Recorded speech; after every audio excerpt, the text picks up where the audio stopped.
খাটে ঘুমিয়ে আছি, আর তখনই আমার ফোনটা বেজে ওঠে। হ্যালো, আসসালামু আলাইকুম। ওয়ালাইকুম সালাম। কি করেন আপনি, আর কোথায় আপনি? ও তারিন, তুমি? আমি তো শুয়ে আছি। কয়টা বাজে? ও শিট। তাড়াতাড়ি কলেজে আসো। বলেই ফোন কেটে দিল, আর আমিও ফোনটা রেখে লাফিয়ে উঠে চলে গেলাম ফ্রেশ হতে। ফ্রেশ হয়ে এসে ডাইনিং টেবিলে গিয়ে বসি।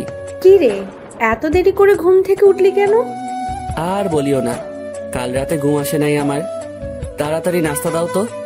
তারপর নাস্তা করেই আম্মুকে বিদায় দিয়ে বেরিয়ে পড়ি, আর রাস্তায় দাঁড়িয়ে আছি রিক্সার জন্য। দাঁড়িয়ে নিজের পরিচয়টা দিয়ে দেই।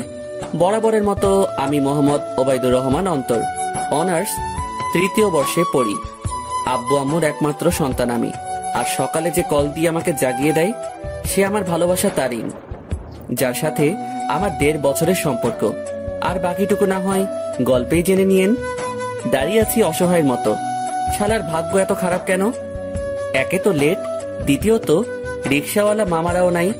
অন্তর, আমি দেখলাম কেউ একজন আমাকে ডাক দিল। দেখলাম সে আর কেউ না, আমার ক্লাসমেট ও হারামি বান্ধবী তানিয়া।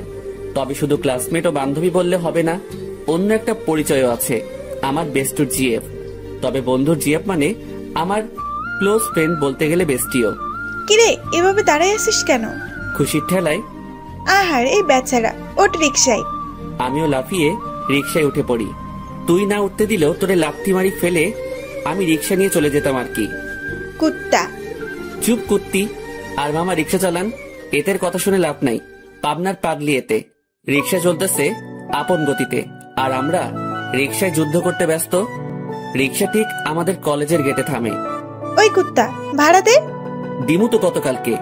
যা, আমি দিচ্ছি, কিপটা কোথাকার। তারপর তানিয়া ভাড়া দিয়ে দেয়। আমি তো মহা খুশি, টাকা বাঁচাইছি। একটা মাত্র কারণে তোকে সহ্য করতেছি, শুধু কাজটা শেষ হোক ব্যাস। যা, তোর কাজ করবো না আমি, মুড়ি খা। তারপর তানিয়ার সাথে ক্লাসের দিকে যেতে লাগি। ক্লাসে যেতেই আমরা দেখলাম স্যার ক্লাস করাতেছে। বাহ, এত তাড়াতাড়ি আসলেন? কি করে আপনারা? না মানে স্যার, রিক্সার চাকা পাংচার হয়ে গেছে, তাই দেরি হয়ে গেছে স্যার। বাহানা বানাইস না, তোরে হাড়ে হাড়ে চিনি আমি। স্যার আজকের জন্য মাফ করে দেন না। যা সিটে বয়, ইম্পর্ট্যান্ট ক্লাস চলছে। আজকে এমনিও নোট দেয়া হবে, নিয়ে নিস। স্যার আমাকে ভালো করে চিনে, যদি কথা বাড়াই তাহলে তার মাথা যাবে, তাই কিছু না বলেই ক্লাসে বসতে দেয়। আমিও বসে পড়ি আর ক্লাসে মনোযোগ দেই।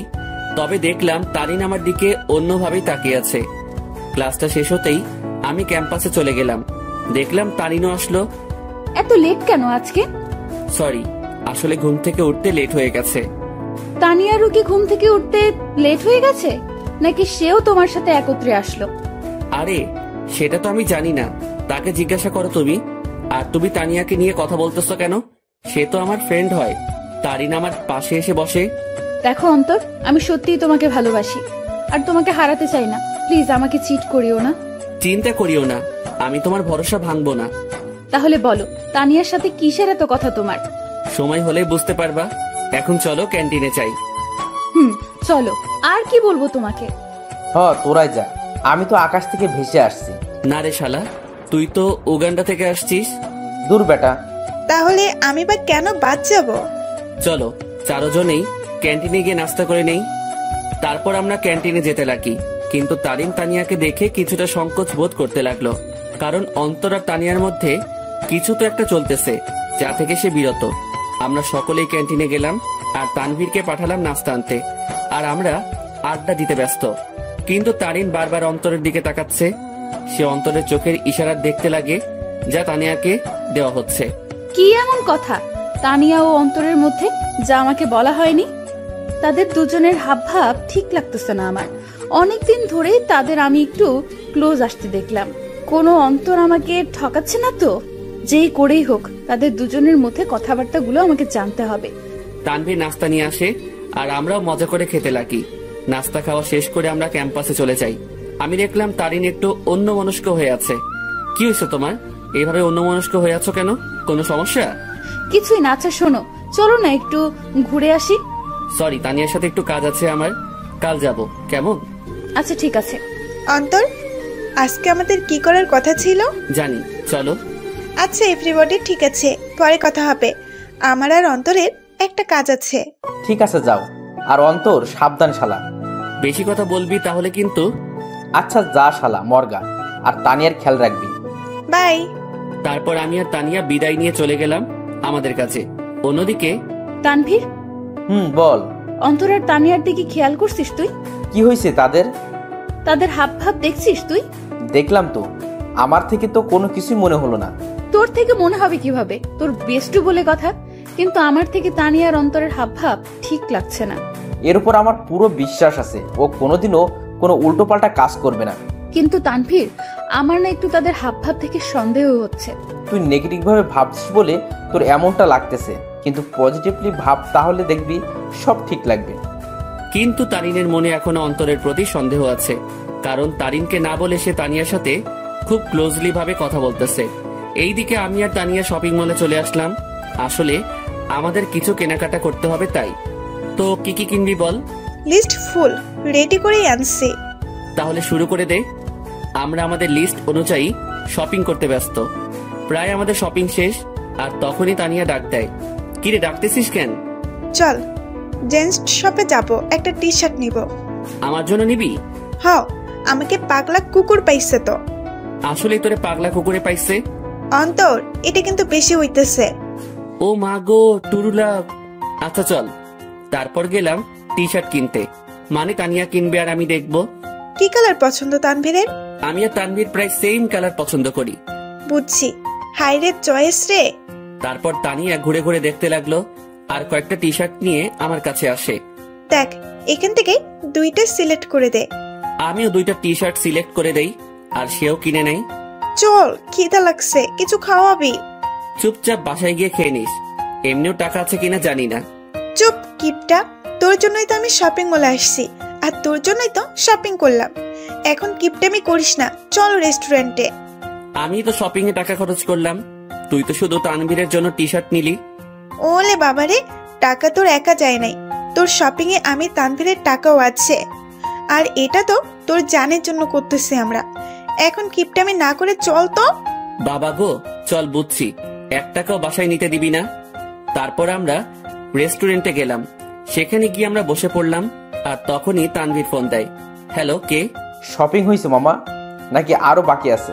শপিং শেষ, শুধু লাস্ট জিনিসটা আনলেই সব কমপ্লিট। সেটা আমি আনবো তো সময় মতো, তুই চিন্তা করিস না। আচ্ছা, তারিন কি চলে গেছে? তবে মামা, তোকে আর তানিয়াকে সন্দেহের নজরে দেখতেছে। বলতেছে তোর আর তানিয়ার মধ্যে নাকি কিছু চলতেছে। হ, তাও তার জন্যই। তো কি করিস? আমি কি করবো? যা করার তোর তানিয়া করতেছে। আমারে লুটতেছে রে মামা। আজ যদি তানিয়ার সাথে ব্রেকআপ করতি, তাহলে এই দিন দেখতে হতো না আমার। সমস্যা নাই, তানভীর যদি আমাকে ছেড়ে দেয়, আমিও তোর গলায় পড়বো আর কি। যা লুট হ। আচ্ছা, খাওয়া দাওয়া করে নিয়ে জিনিস সহ তানিয়াকে বাড়ি দিয়ে আসিস। ভাই, তুই এসে নিয়ে যা না। সাথে সাথে তানিয়া আমার থেকে ফোন কেড়ে নিল আর শুরু করে দিল তাদের প্রেমালাপ। আর আমি বেচারা আমারটার জন্য মরতেছি। তানিয়া তানভীরের কথা শেষ, আর আমাদেরও খাবার চলে আসে। অন্যদিকে তারিন ও তার কিছু বান্ধবীদের নিয়ে একই রেস্টুরেন্টে আসে, যেখানে অন্তর ও তানিয়া উপস্থিত। তারিন, দেখ তো, এটা অন্তর ভাইয়া না? তারিন অন্তরকে তানিয়ার সাথে দেখে প্রায় অবাক হয়ে গেল। তারিন দেখতে লাগলো তানিয়া আর অন্তর হেসে হেসে কথা বলতেছে আর খাবার খাচ্ছে। তারিন তার মোবাইলটা বের করে অন্তরকে কল দেওয়ার জন্য। এইদিকে আমি জানি না প্ল্যান সাকসেস হবে কিনা, তবে আমি আমার কলেজাটাকে খুশি রাখতে চাই। আমরা তো সেটাই চেষ্টা করতেছি অন্তর, তুই চিন্তা করিস না। হঠাৎই আমার কলটা বেজে ওঠে, আর দেখলাম তারিন কল দিছে। আমিও রিসিভ করলাম। হ্যালো। কোথায় তুমি? আমি তো বাসায়। কেন? ও, কি করো তুমি? এই তো আছি। আর কি, মোবাইল নিয়ে। তুমি কি করো? আমিও মোবাইল নিয়ে ব্যস্ত। আচ্ছা, পরে কথা বলি, কেউ রুমের দিকে আসতেছে। Okay bye. তারপর কেটে দিল। কি বলিস সে? আমি কোথায় কি করি এইসব? বাদ দে, তাড়াতাড়ি খাবার খেয়ে নে। অন্যদিকে তারিন অন্তরের মিথ্যা কথা শুনে মুখ চেপে কান্না করতে করতে বেরিয়ে যায়, সাথে তার বান্ধবীরাও। ও কেন আমার সাথে এত বড় প্রতারণা করলো? যদি আমাকে ভালো না বেসে থাকে, তাহলে কেন আমার ফিলিংস নিয়ে এইভাবে খেলা করলো সে? আমি কি ওকে ভালোবাসি নাই, নাকি আমার ভালোবাসায় কমতি ছিল? না, এর জবাব ওকে দিতেই হবে। তারিন কোনো মতে তার চোখের পানি ধরে রেখে বাড়ি চলে যায়। এইদিকে, ম্যাডাম চলেন, আজকে এমনিও অনেক কাজ আছে আমাদের। তারপর বিল মিটিয়ে তানিয়াদের বাড়ির দিকে চলে যাই। তবে তানিয়াদের পুরনো বাড়িতে যাই আমরা। তানিয়াদের পুরনো বাড়িতে আসার আগেই তানবীরকে কল দিয়ে আসতে বলে দেই, আর সে এখন উপস্থিত। সব নেওয়া হয়েছে তোর? হয়েছে, জাস্ট লাস্ট জিনিসটাই বাকি। মামা, তারিন কিন্তু তোর উপর সন্দেহ করতেছে। সে মনে করতেছে আমার কলিজার লগে তোর চলতেছে। আমাকে কি পাগলে পাইছে? এই সেমরির সাথে আমার চলবো? ভাই রে ভাই, কি জিনিস রে এটা! আমার লুটি ফেললো। ভাই, একটু দেখে শুনে রিলেশন করতে পারিস না? ওই সাবধান। ঝগড়াঝাড়ি বাদ দে, আর এইগুলো আমাদের দিয়ে বাড়ি যা, আমরা কাজ শুরু করে দিব। ওকে, নেই গুলো, আমি গেলাম। তারপর তাদের জিনিসপত্রগুলো দিয়ে আমিও বাড়ি চলে গেলাম। কই ছিলি তুই? আসিলাম আর কি, মেসেজ দিছিলাম না, দেখো নাই? দেখছি। যা রুমে, আমি তোর জন্য চা আনতেছি। এই না হলে আমার আম্মু আমার কতই না খেয়াল রাখে, আমাকে কতই না ভালোবাসে। হাওয়া দাওয়া বন্ধ কর। আমিও রুমে চলে গেলাম, আর একটু ফ্রেশ হয়ে সেই খাটে লেটিয়ে পড়ি। আর আজকের পার্টির জন্য উত্তেজিত। আসলে প্রায় এক সপ্তাহ আগ থেকে আজকের দিনের জন্য প্ল্যান করতেছি আমি, তানবীর ও তানিয়া। কারণ আজ আমার কলিজাটার জন্মদিন, তাই চিন্তা করলাম ওর জন্য সারপ্রাইজ বার্থডে পার্টি অ্যারেঞ্জ করে তারিনকে সারপ্রাইজ দিব আমি শিওর তারিন আজকে সেই লেভেলে চমকেও যাবে।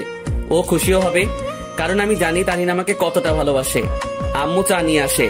আসলে দুপুরে চা খাওয়ার অভ্যাস, তাও রং চা।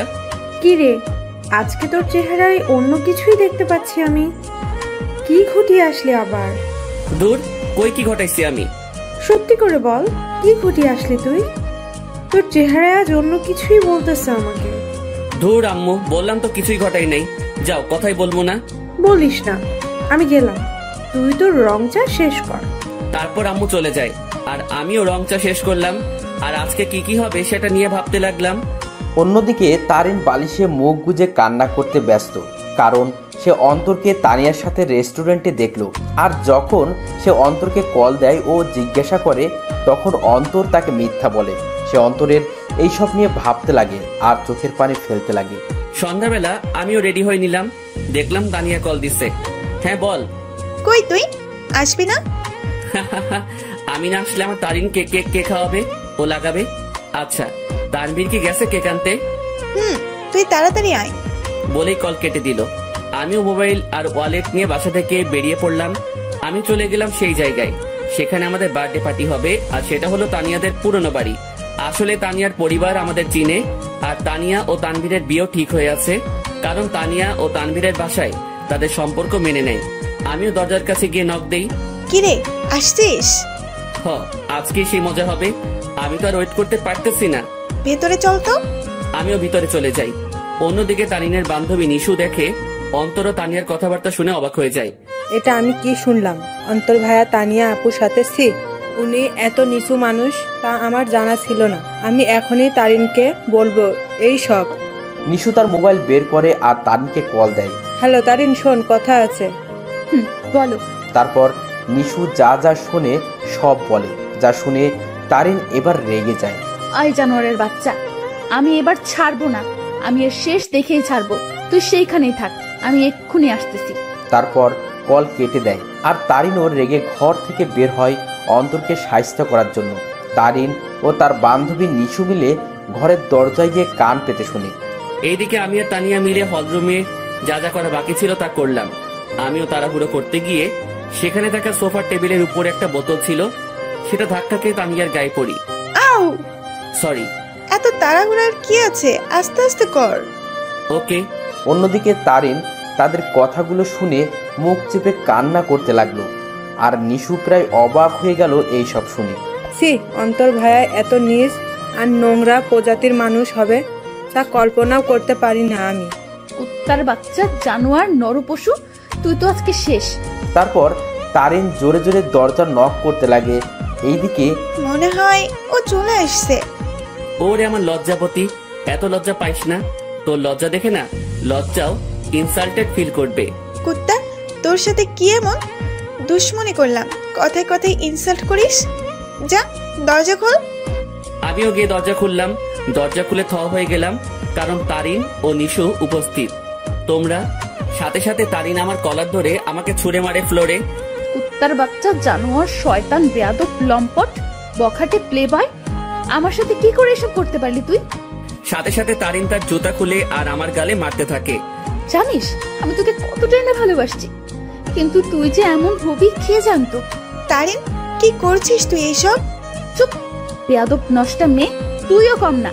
তোর আর তানভীরের বিয়ে ঠিক হয়ে থাকার পরেও তুই আমার বয়ফ্রেন্ডের সাথে ছি। আর তুই, তোকে কতই না ভালো ভাবছিলাম আমি, কিন্তু তুই তো আস্তে একটা লুচ্চা, বেয়াদব, লম্পট। মানে যত খারাপই বলি না কেন, তার থেকেও নিচ তুই। আমি তারিনের অবস্থা দেখে অবাক হয়ে গেলাম।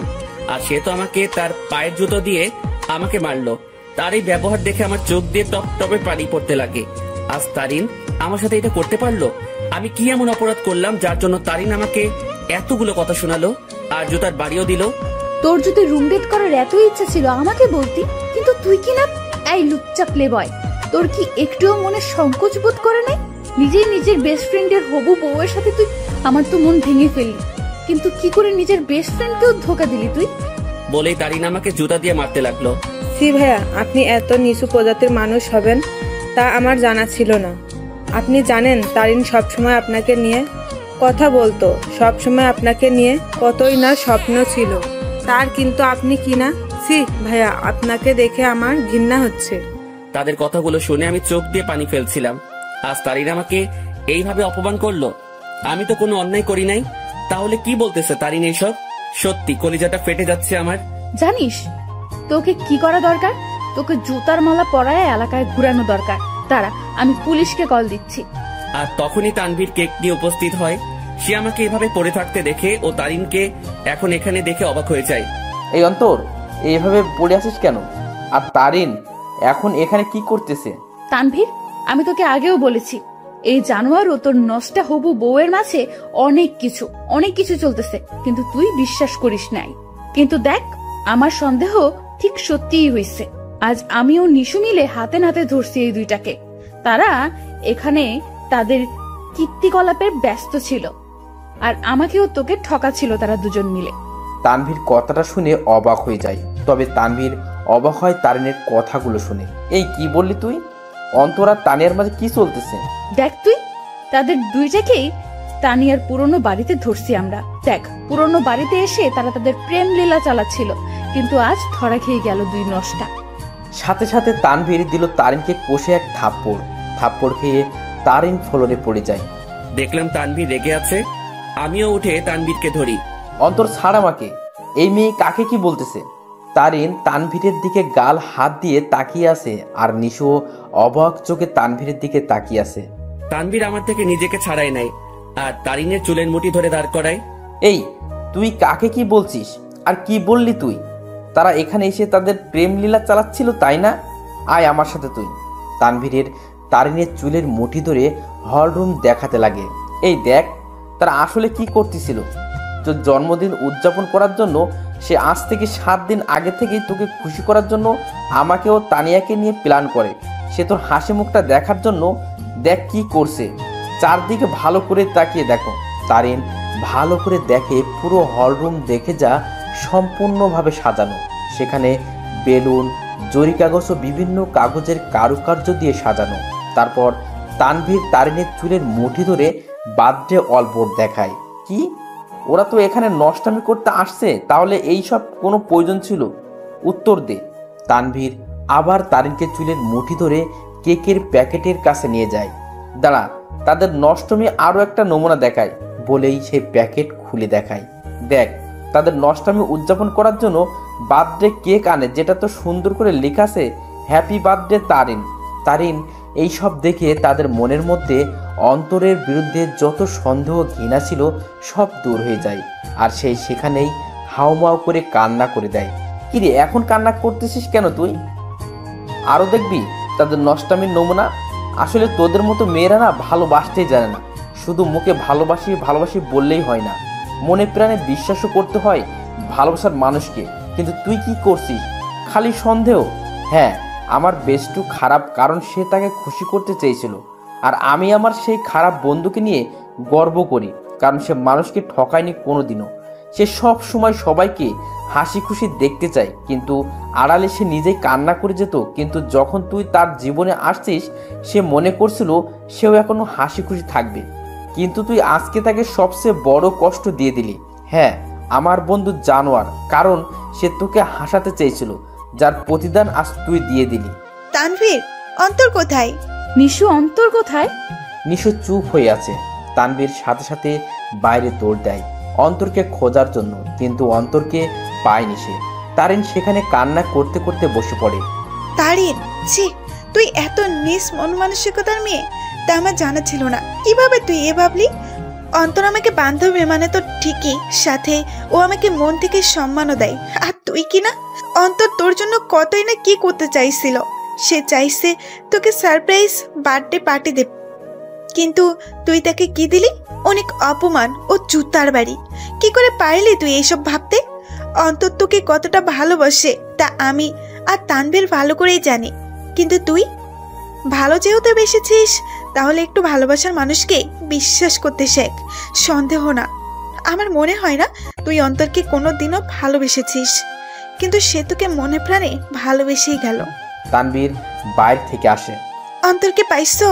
না, তুমি একটু কষ্ট করে বাড়িতে খুঁজে দেখো তো। আর এই, তুই বের হ বাড়ি থেকে। তানভীর তারিনকে টেনে বাড়ি থেকে বের করে দেয়, সাথে নিশিও বেরিয়ে যায়। আর তানভীর ও তানিয়া মিলে পুরো বাড়ি খুঁজে দেখে, কিন্তু অন্তরকে খুঁজে পেল না। তারিন বাইরের রাস্তায় বসে বসে হাওমাও করে কান্না করতে লাগে। সে আজ তার সন্দেহের জন্য তার অতি প্রিয় একটা জিনিসের কাছে ঘৃণার পাত্র হয়ে গেল। কি করে আমার মাথায় এসব আসলো? কেন আমি অন্তরকে সন্দেহ করলাম? যে আমাকে বলেছিল আমাকে কোনোদিন ঠকাবে না, কিন্তু আমি তাকে বিশ্বাস না করে তাকে অনেক কথা শোনালাম ও জুতার বাড়ি দিলাম।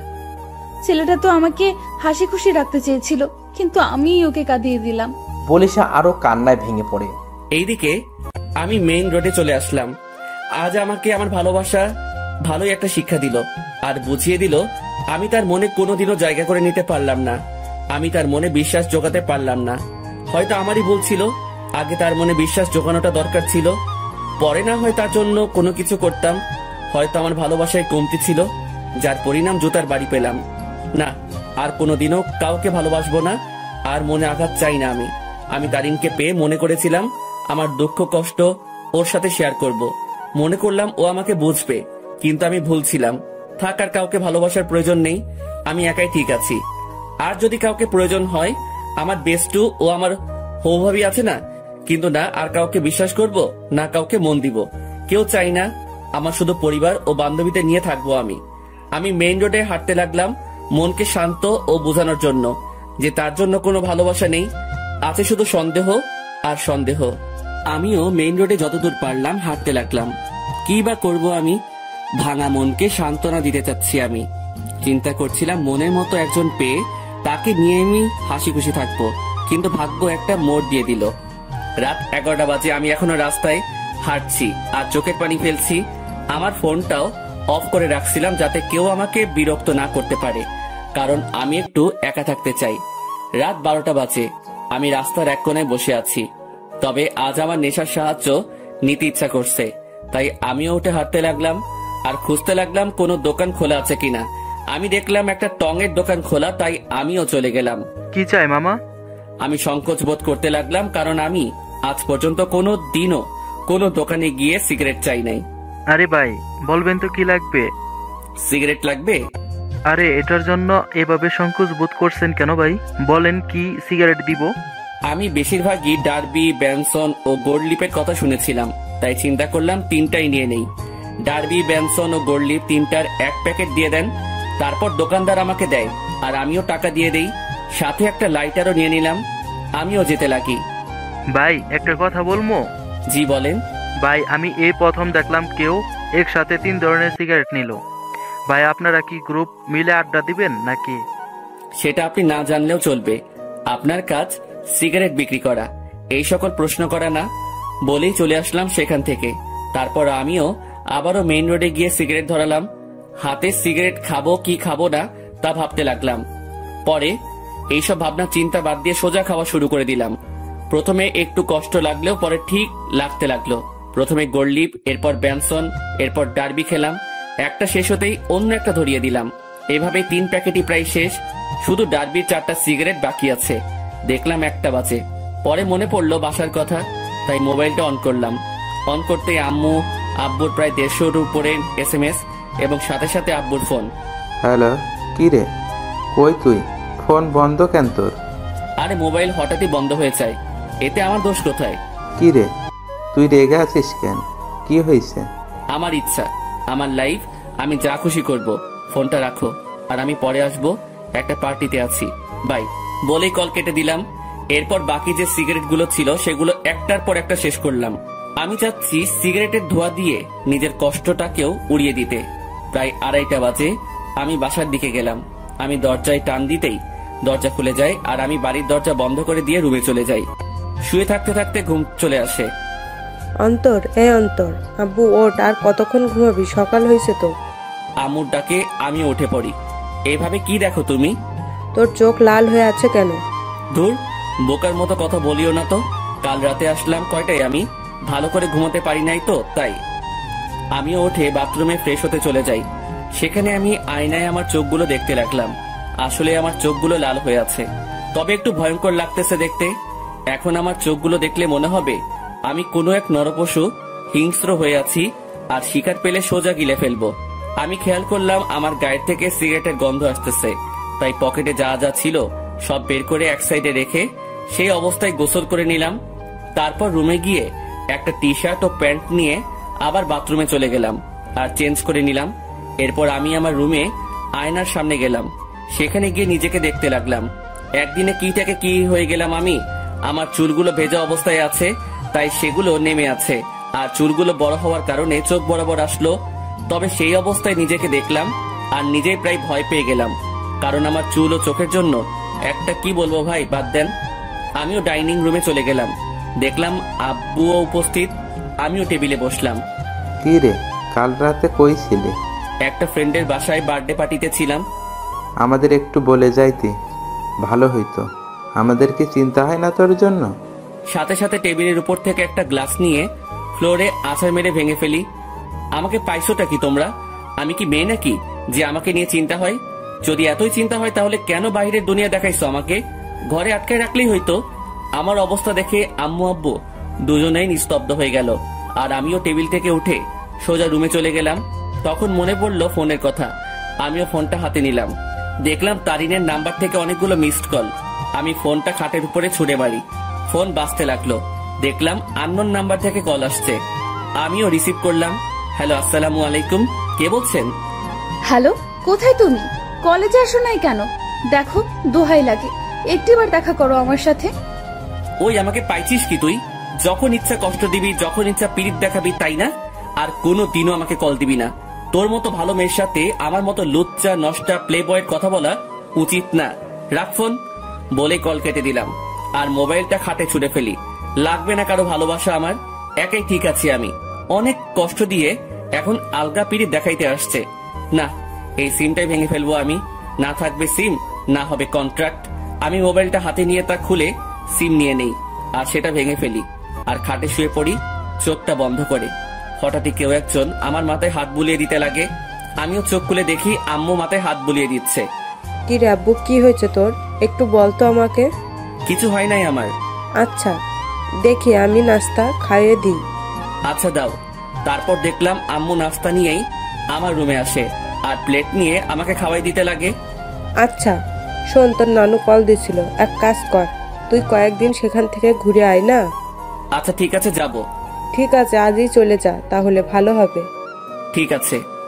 আম্মু আমাকে নাস্তা খাওয়াই দিয়ে চলে যায়, আর আমিও চিন্তা করলাম আমার উপর এমনিও অনেক কিছুই গেছে, তাই একটু রিফ্রেশমেন্টের প্রয়োজন, তাই যাওয়াই উচিত।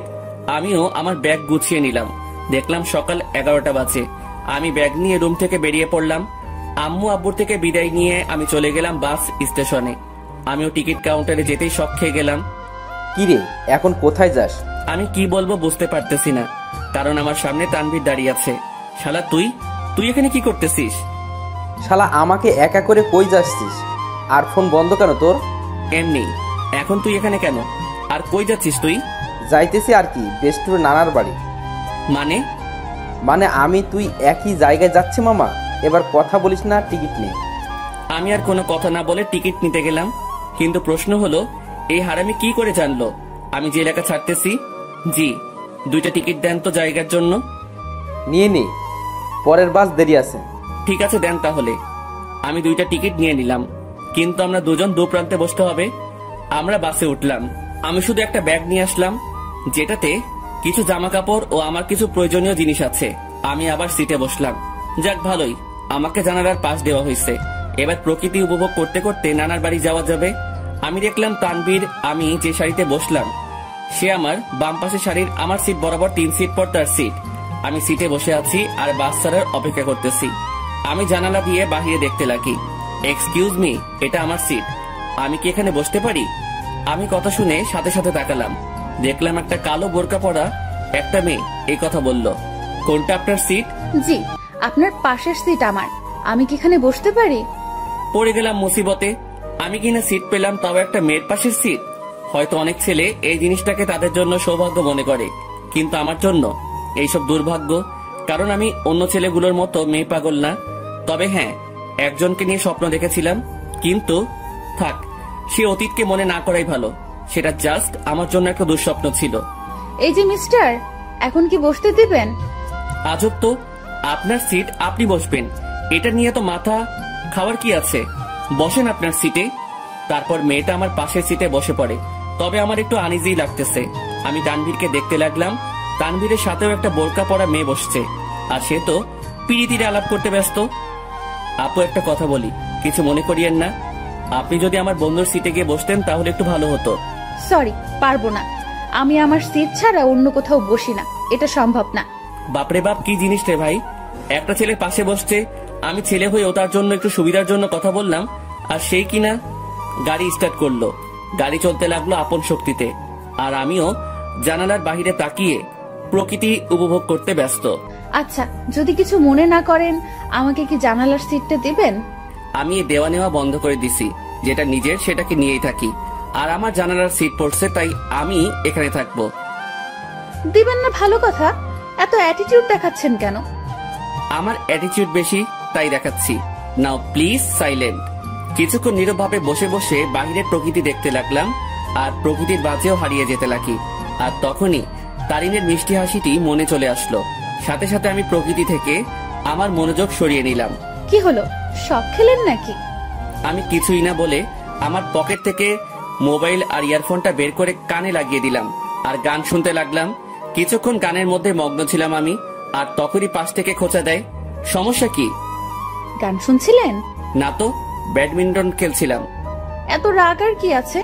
আপু, আপনার সমস্যাটা কি বলবেন? কোনো সমস্যা নেই। আচ্ছা, আপনি কি রোমান্টিক গান শুনছিলেন? বুঝছি। আপু আসেন আপনি জানালার সিটে। মেয়েটাও খুশি হয়ে জানালার সিটে বসে, আর আমি পারতেছি না যে এখনই বাস থেকে নেমে যেতে। মেজাজটা খারাপ আগে থেকেই, আমার এখন আরো খারাপ করে দিল।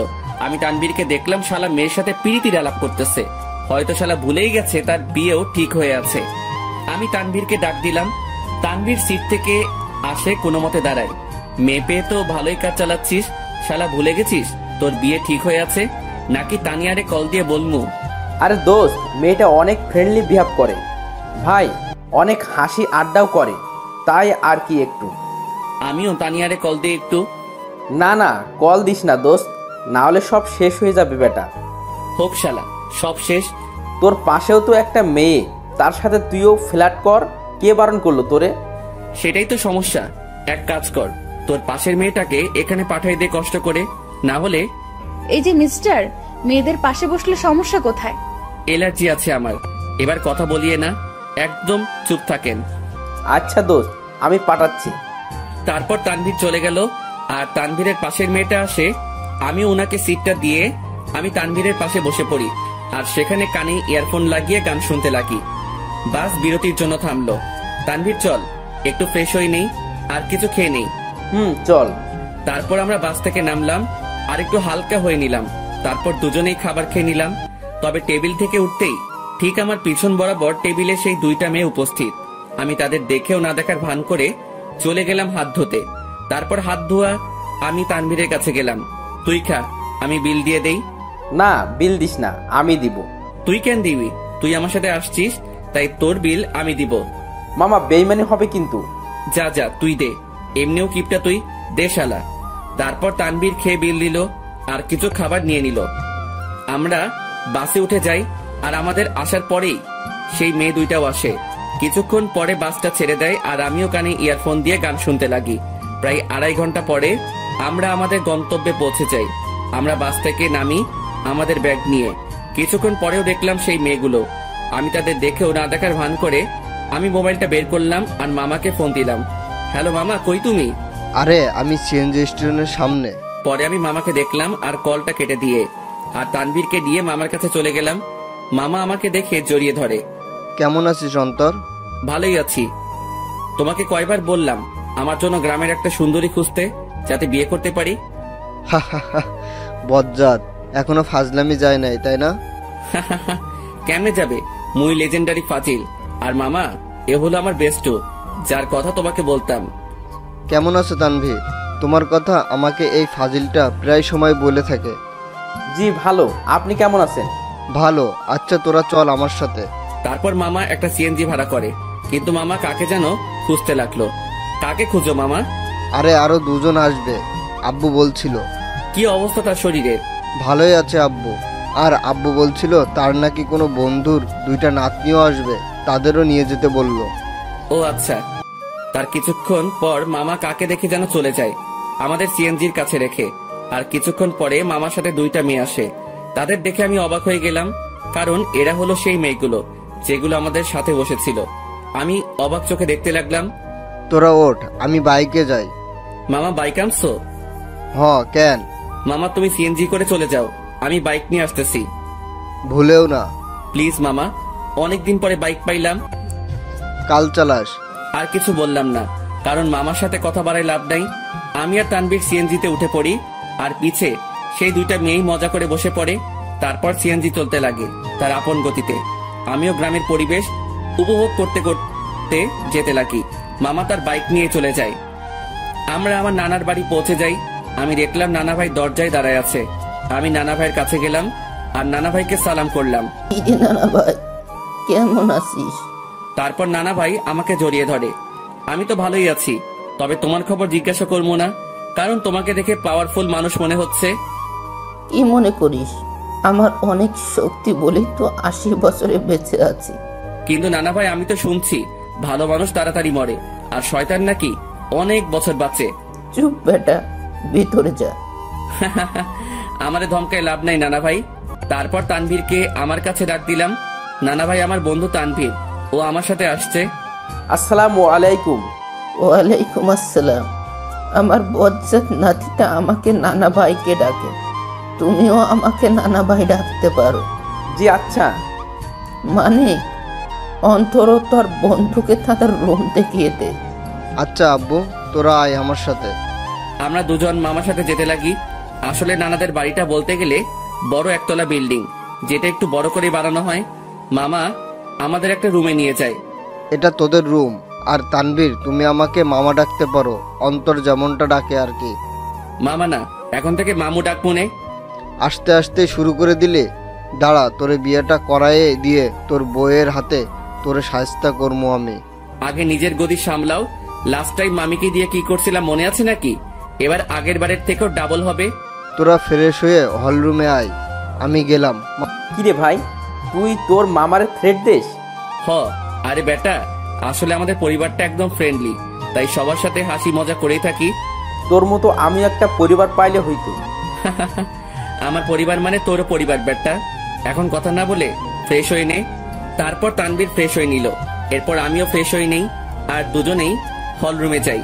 সেখানে আমার মামাতো ভাই শান্ত বসে বসে মামা ও নানা ভাইয়ের সাথে কথা বলতেছে।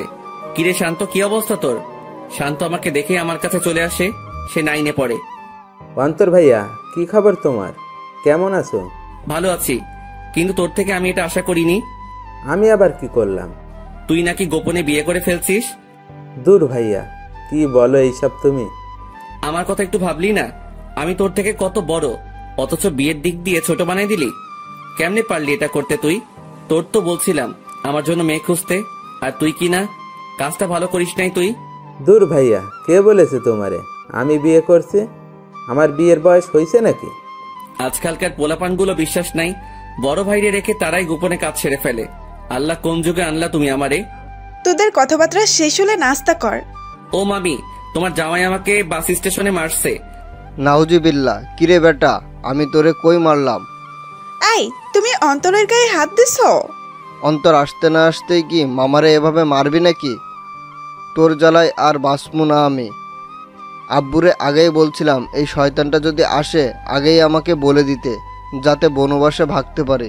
মামার কথা শুনে সবাই হেসে দিল। নানা ভাই, নানু কই? কি আমার উপর রাগ নাকি নানু? হ্যাঁ, তার আদরের ছেলেরে কষ্ট দিবি আর সেই মনে হয় তোরে এমনি এমনি ছাড়ি দিব?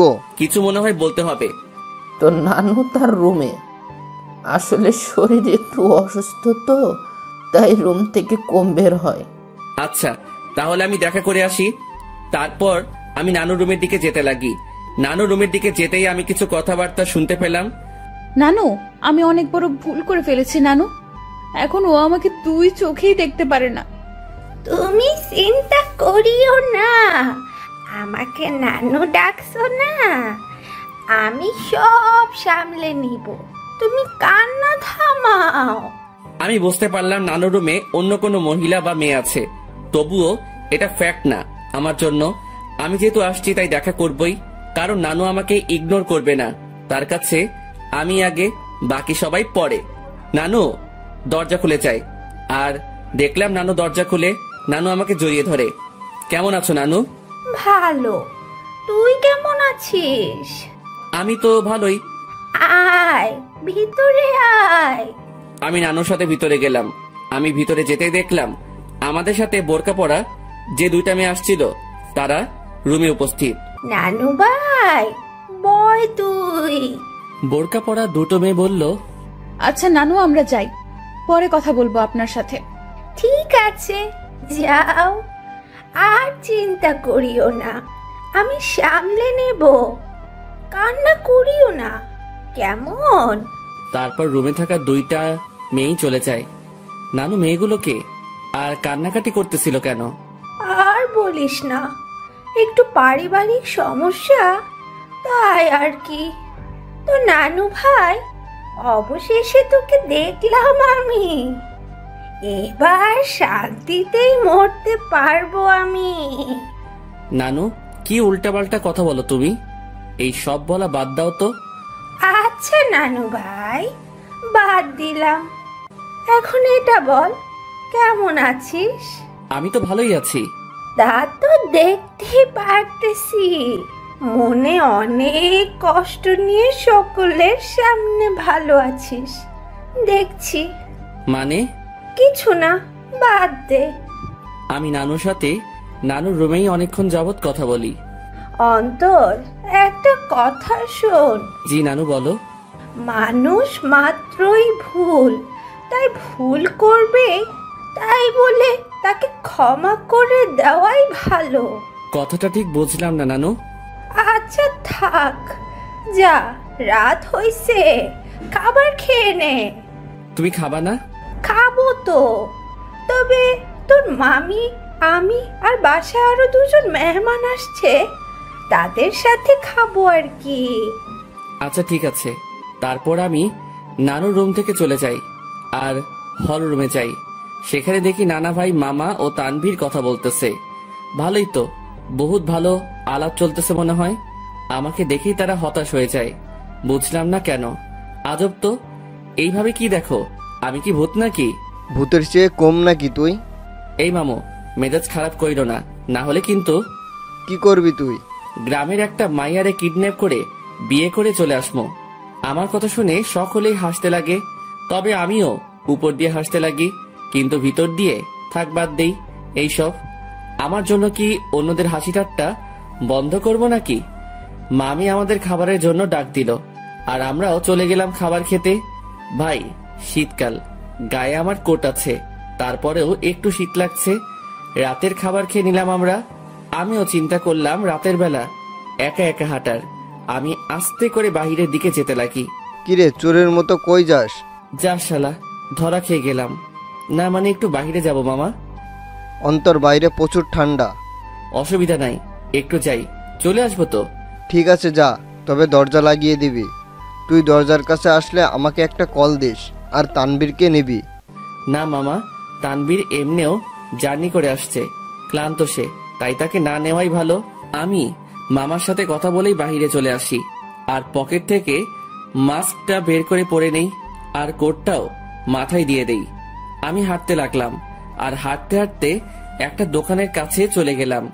আর সেখানে যেতেই মাথায় আসলো সিগারেটের কথা। মুখে মাস্ক আর হুডি, আর সেই অবস্থায় দোকানে চলে গেলাম। আরেক প্যাকেট ডার্বি নিয়ে নেই, সাথে ম্যাচও। সেটা নিয়েই আমিও চলে যাই এক নির্জন জায়গায়, মানে বলতে গেলে পুকুর পাড়। সেখানে পাড়ে বসার জায়গা আছে, আর আমিও সেখানে বসে পড়ি আর সিগারেট টানতে লাগি। সিগারেটের ধোঁয়ার আমি আমার কষ্টগুলোকে উড়িয়ে দিচ্ছি। একজনকে মনে প্রাণে খুব ভালোবাসছিলাম, যার প্রতিদান জুতার বাড়ি পাইছি। একেবারে ভালো মতেও শিক্ষা হয়েছে আমার, আর কোনো দিনও ভালোবাসার দিকে যাব না। একাই ঠিক আছি আমি, না কারো টেনশন, না কাউকে হারানোর ভয় আমার। আমি পুকুর পাড়ে বসে বসে 2টা সিগারেট খাইলাম।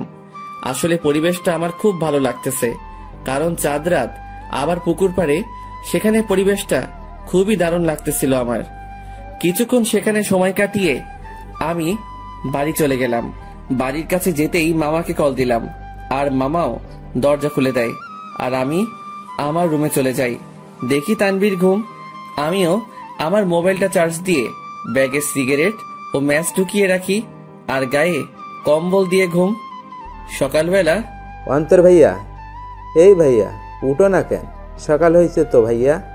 আমিও উঠে পড়ি, আর দেখলাম শান্ত আমাকে ডাকতে লাগলো। সকাল হয়েছে ভাইয়া, আম্মু নাস্তা রেডি করতেছে। তুই যা, আমি ফ্রেশ হয়ে আসতেছি। আর তানভীর কই? ভাইয়া তো আব্বু ও দাদুর সাথে কথা বলতেছে। তারপর শান্ত চলে গেল। আমিও উঠে পড়ি। হঠাৎই আমার জানালার দিকে চোখ গেল, আর সেখানে দেখে মনে হচ্ছিল কেউ আমাকে দেখতেছিল। আমিও চলে গেলাম ফ্রেশ হতে। ফ্রেশ হয়ে এসে দেখি মামা, তানভীর, নানা ভাই, মামি, নানু সবাই কথা বলতে ব্যস্ত। আমিও গেলাম। তারপর সকলে মিলে নাস্তা করে নিলাম। অন্তর, আমার বাইক নিয়ে তুই তানবীরকে নিয়ে ঘুরে আয়। ও তো এখানে নতুন, তাই একটু দেখায় আন। আচ্ছা। তারপর মামার থেকে বাইকের চাবি নিলাম, আর বাইক নিয়ে দুজনেই ঘুরে আসলাম।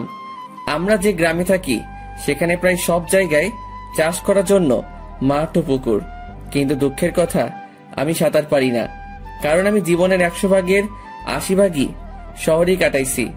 বাকি 20 ভাগের মধ্যে 7 ভাগ বলতে পারেন ট্যুরে গিয়ে, আর বাকি অংশ শহরেই। তবুও গ্রামটা ভালো করে চিনি। যতদিন গ্রামে ছিলাম ততদিন মামার সাথে গিয়ে গ্রামে ঘুরতাম। সকালবেলা আমি আর তানভীর অনেকক্ষণ ঘোরাঘুরি করলাম, আর দুপুরের দিকে আসলাম। বাইকটা রেখে বাড়িতে ঢুকলাম, আর দেখলাম নানা ভাই, নানু, মামা, মামি ও সেই 2টা মেয়েও আছে, আর তারা কথা বলতেছে। কিন্তু আজব ব্যাপার হলো, এরা বাড়িতেও হিজাব করে রাখছে। ঘোরা শেষ? মোটামুটি। আমি রুমে চলে যাই, কিন্তু বারবার সেই মেয়েগুলোর প্রতি কেন যে আকর্ষণ লাগতেছে কে জানে। তবে ইচ্ছা তো করতেছে হুজুরনিগুলোর চেহারা দেখতে, কিন্তু ডাইরেক্ট বলা তো মুসিবত, থাক পরে সেটা ব্যবস্থা হবে আর কি। আমি রুমে গিয়ে ব্যাগ থেকে কিছু কাপড় বাহির করলাম, আর চিন্তা করলাম গোসল করব।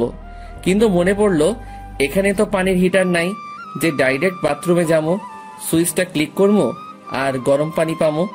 পড়লাম আরেক মুসিবতে। কেমনটা লাগে, ধুর, মামিকে বলবো গরম পানি করে দিতে। আমি যখনই রুম থেকে বের হব তার আগেই মামি উপস্থিত উইথ গরম পানি। এই না হলে আমার মামি আমার কখন কি লাগে তা তুমিও আম্মুর মতোই জেনে যাও। আমিও তো তোর আরাক আম্মু, এখন যা গোসল করতে, আমি পানি দিয়ে গেলাম। থ্যাংক ইউ মামি, আই লাভ ইউ বলতাম, কিন্তু মামা শুনলে হার্ট অ্যাটাক করবো। যা ফাজিল। মামি চলে গেল, আর আমিও মনের সুখে লুঙ্গি আর তোয়ালে নিয়ে চলে গেলাম গোসল করতে। গোসল শেষ করতেই আমিও রুমে আসলাম। লুঙ্গি পরা আছে, বলা যায় না কখন কোথায় খুলে যায়। জীবনে 2টা কখন কোথায় খুলবে তা কেউ বলতে পারে না। 1 হলো কপাল, 2 হলো লুঙ্গি। আমার মনে হলো কেউ আমাকে দেখতেছে। আমিও জানালার দিকে তাকালাম, কিন্তু কেউ নাই। ভাই, বলা যায় না কখন কে এসে দাঁড়ায় থাকে, তাই প্যান্ট আর টি শার্ট বাথরুমে চলে গেলাম, আর সেখান থেকে চেঞ্জ করে আসলাম। আমি রুম থেকে বের হতেই এক হুজুরনি আমার সামনে এসে পড়ে। আমিও এড়িয়ে চলে যেতে লাগি। আর বাহিরে বাড়ির আঙিনায় রোদের মধ্যে দাঁড়ায় অনেক ঠান্ডা লাগতেছিল ভাই। বিশ্বাস করেন, শীতকালে শরীর ভিজা অবস্থায় কেউ গায়ে একটা ফু দেয় না, তা ব্রেকআপের চেয়ে কষ্টকর লাগে। তো আপনি এই বাড়ির লোক, তা আমাকে আগে বলতে পারলেন না? খালি খালি টেনশনে ছিলাম আমি। আমি পিছনে তাকালাম, কিন্তু চেহারা না দেখায় বুঝতে পারলাম না কে কোনটা, মানে কে কোন বোরকাওয়ালি। আমি কি জানতাম আপনি এখানে আসবেন? আজাইরা কথাবার্তা বলিয়েন না, এইসব আমি পছন্দ করি না। এত অ্যাটিটিউড ভালো না। আমি বুঝতে পারলাম এটা সেই বকবক রানী যেটা বাসে আমার মাথা খাইছে। আচ্ছা, এখানেও মুখ ঢেকে রাখলেন সেটা বুঝলাম না। আসলে এটাই তো আমাদের বাড়ির নিয়ম। পরপুরুষের সামনে আমরা চেহারা দেখাই না, তবে স্বামীকে দেখানো যাবে, এই নিয়ম আছে। আচ্ছা, আপনি কি ম্যারিড? না, আপনি? আমি ম্যারিড। তো আপনার ওয়াইফকে না আনবেন? বন্ধুকে আনলেন কেন? ও ওর বাবার বাড়িতে গেছে। তবে একটা জিনিস আমি খেয়াল করলাম, মেয়েটা এমন ভাবে কথা বলতেছে মনে হয় সে আমার সম্পর্কে জানে, ও আমাকে চিনে। তাছাড়াও তার ভয়েসটা একটু একটু মাথা খাচ্ছে আমার। আচ্ছা, আপনি থাকেন কোথায়? সরি, বলা যাবে না। আচ্ছা, লাগবে না। আমি খেয়াল করলাম মেয়েটা আমার সাথে কথা বলতেছে তো ঠিকই, মানে তার কথার মধ্যে আমি অন্য একরকম কিছু পাচ্ছি। মামি আসে আর আমাদের খাবারের জন্য ডাক দেয়। আমিও চলে যাই। সেখানে দেখি মামা, তানভীর, নানা ভাই উপস্থিত ও তারা বসে বসে কথা বলতেছে। কিসের এত আলাপ তোমাদের? মনে হয় কোনো বড় ধরনের গন্ডগোল পাকানোর প্ল্যান চলতেছে তোমাদের। বিয়ের? কি? কার বিয়ে? কখন? কোথায়? কোন টাইমে? দাওয়াত দিছে তো? আমি কিন্তু যাবো। শালা তোর অভ্যাস চেঞ্জ হইল না। আরে বেটা, ফ্রি খাবার কেমনে মিস করবো বেটা? ও মামা, বলো না কার বিয়ে? আমি বিরিয়ানির চান্স মিস করতে চাচ্ছি না। তোর বিয়ে? কি? এবার খা নিজের বিয়ের বিরিয়ানি। মেজাজটা এখন 440 হয়ে গেল কিন্তু। আরে তোরা থাম তো। তারপর সবাই মিলে দুপুরের খাবার খেয়ে নিলাম। অন্তর, আজকে একটু বাজারে যাব, কিছু কিনতে হবে, তুই যাবি? আচ্ছা, গেলাম আর কি, সাথে তানভীরকেও নিয়ে নিব। আচ্ছা ঠিক আছে। অন্তর, আপুর সাথে কথা বলেছিলি? সকালে বলছিলাম, যখন তানভীরকে নিয়ে বের হয়েছিলাম তখন আম্মু কল দিছিল। আচ্ছা শোন, তোরা বাজারে যাবি ভালো কথা, আমার ওষুধ আনতে ভুলিস না। জি আব্বু। তবে আমি যাব না রে, আমার একটু শরীর খারাপ লাগতেছে। আচ্ছা ঠিক আছে, তুই রেস্ট নে, আমি আর মামা যাব। তো মামা কখন যাবা? এই বিকাল করেই যাব। আচ্ছা। তারপর আমি আমার রুমে চলে গেলাম। সেখানে গিয়ে কিছুক্ষণ রেস্ট করে নিলাম। বিকেলবেলা আমি মামার সাথে বাজারে যাওয়ার জন্য রেডি হচ্ছি। আসলে কোট নিয়ে নিচ্ছি, যাতে যদি আসতে দেরি হলেও ঠান্ডা সহ্য করতে না হয়। মামা বাইক নিয়ে দাঁড়ায় আছে, আমি বাইকে বসলাম। কিরে, বাইক চালাবি? না মামা, তুমি চালাও। তারপর মামা বাইক চালাতে লাগে আর আমিও বাইকে বসে আছি। বাইক চলতেছে আপন গতিতে আর আমি বাইকে চড়তেছি আর গ্রামের প্রকৃতি উপভোগ করতে ব্যস্ত। কিছুক্ষণ পরে আমরা বাজারে চলে আসি। মামা আমাকে নামিয়ে একটা জায়গায় বাইকটা রেখে আসে। আচ্ছা মামা, কি কি নিবা বাজার থেকে? ভাগিনা, অনেকদিন পরে আমাদের বাড়িতে আসছিস, সাথে তোর বন্ধু তানভীরকে নিয়ে আসছিস, তাই আব্বু আম্মু বলেছে তোদের দুজনের জন্য কিছু নিতে। মামা, কিছু লাগবে না আমাদের, তোমার অন্য কাজ থাকলে সেটা করো। আরে আয় তো তুই। মামা আমাকে টেনে নিয়ে যায় আর একটা পাঞ্জাবির দোকানে নিয়ে যায়। সেখানে আমি দাঁড়াই আছি আর মামা দোকানদারের সাথে কথা বলতে ব্যস্ত। অন্তর, এদিকে আয় তো। আমি মামার কাছে গেলাম। দেখ তো পাঞ্জাবিটা পছন্দ হয় কিনা। মামা আমাকে লাল কালারের পাঞ্জাবি দেখালো। মামা, লাল কেন? আমার তো বিয়ে না। বিয়ে হোক আর না হোক, কিন্তু এটা আমার পছন্দ হয়েছে আর আমি চাই বিয়েতে এটা তুই পরবি। তবে ভাগিনা, এটাতে তোরে বেশ মানাবে।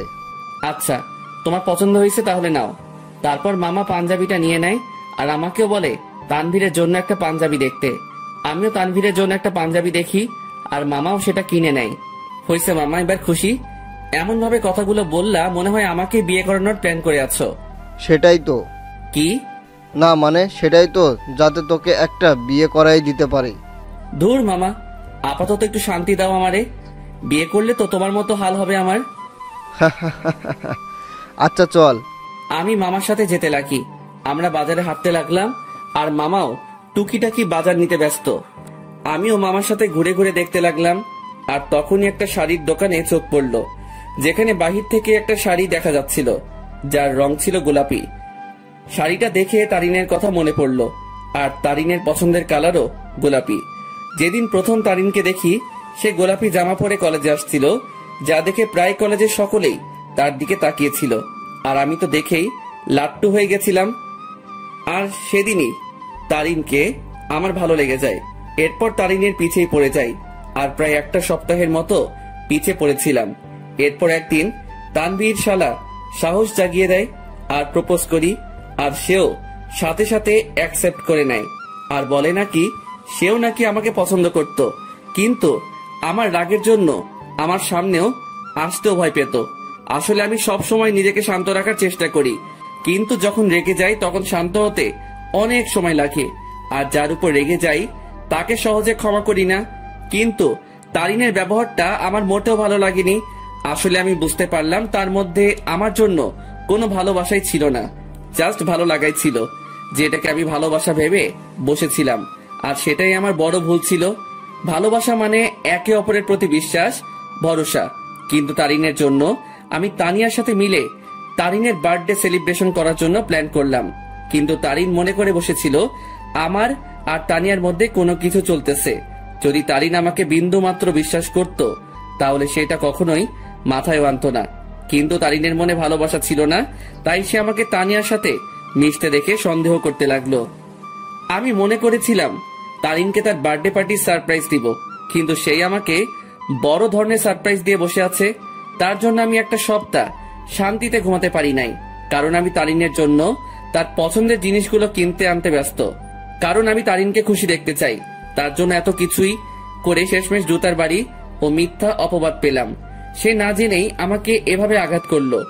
যদি তার মনে আমার জন্য বিন্দুমাত্র ভালোবাসা থাকতো, তাহলে সে আমাকে সন্দেহ না করে আমার প্রতি বিশ্বাস রাখতো। কিন্তু সে থাক, যা হয়েছে ভালোই হয়েছে।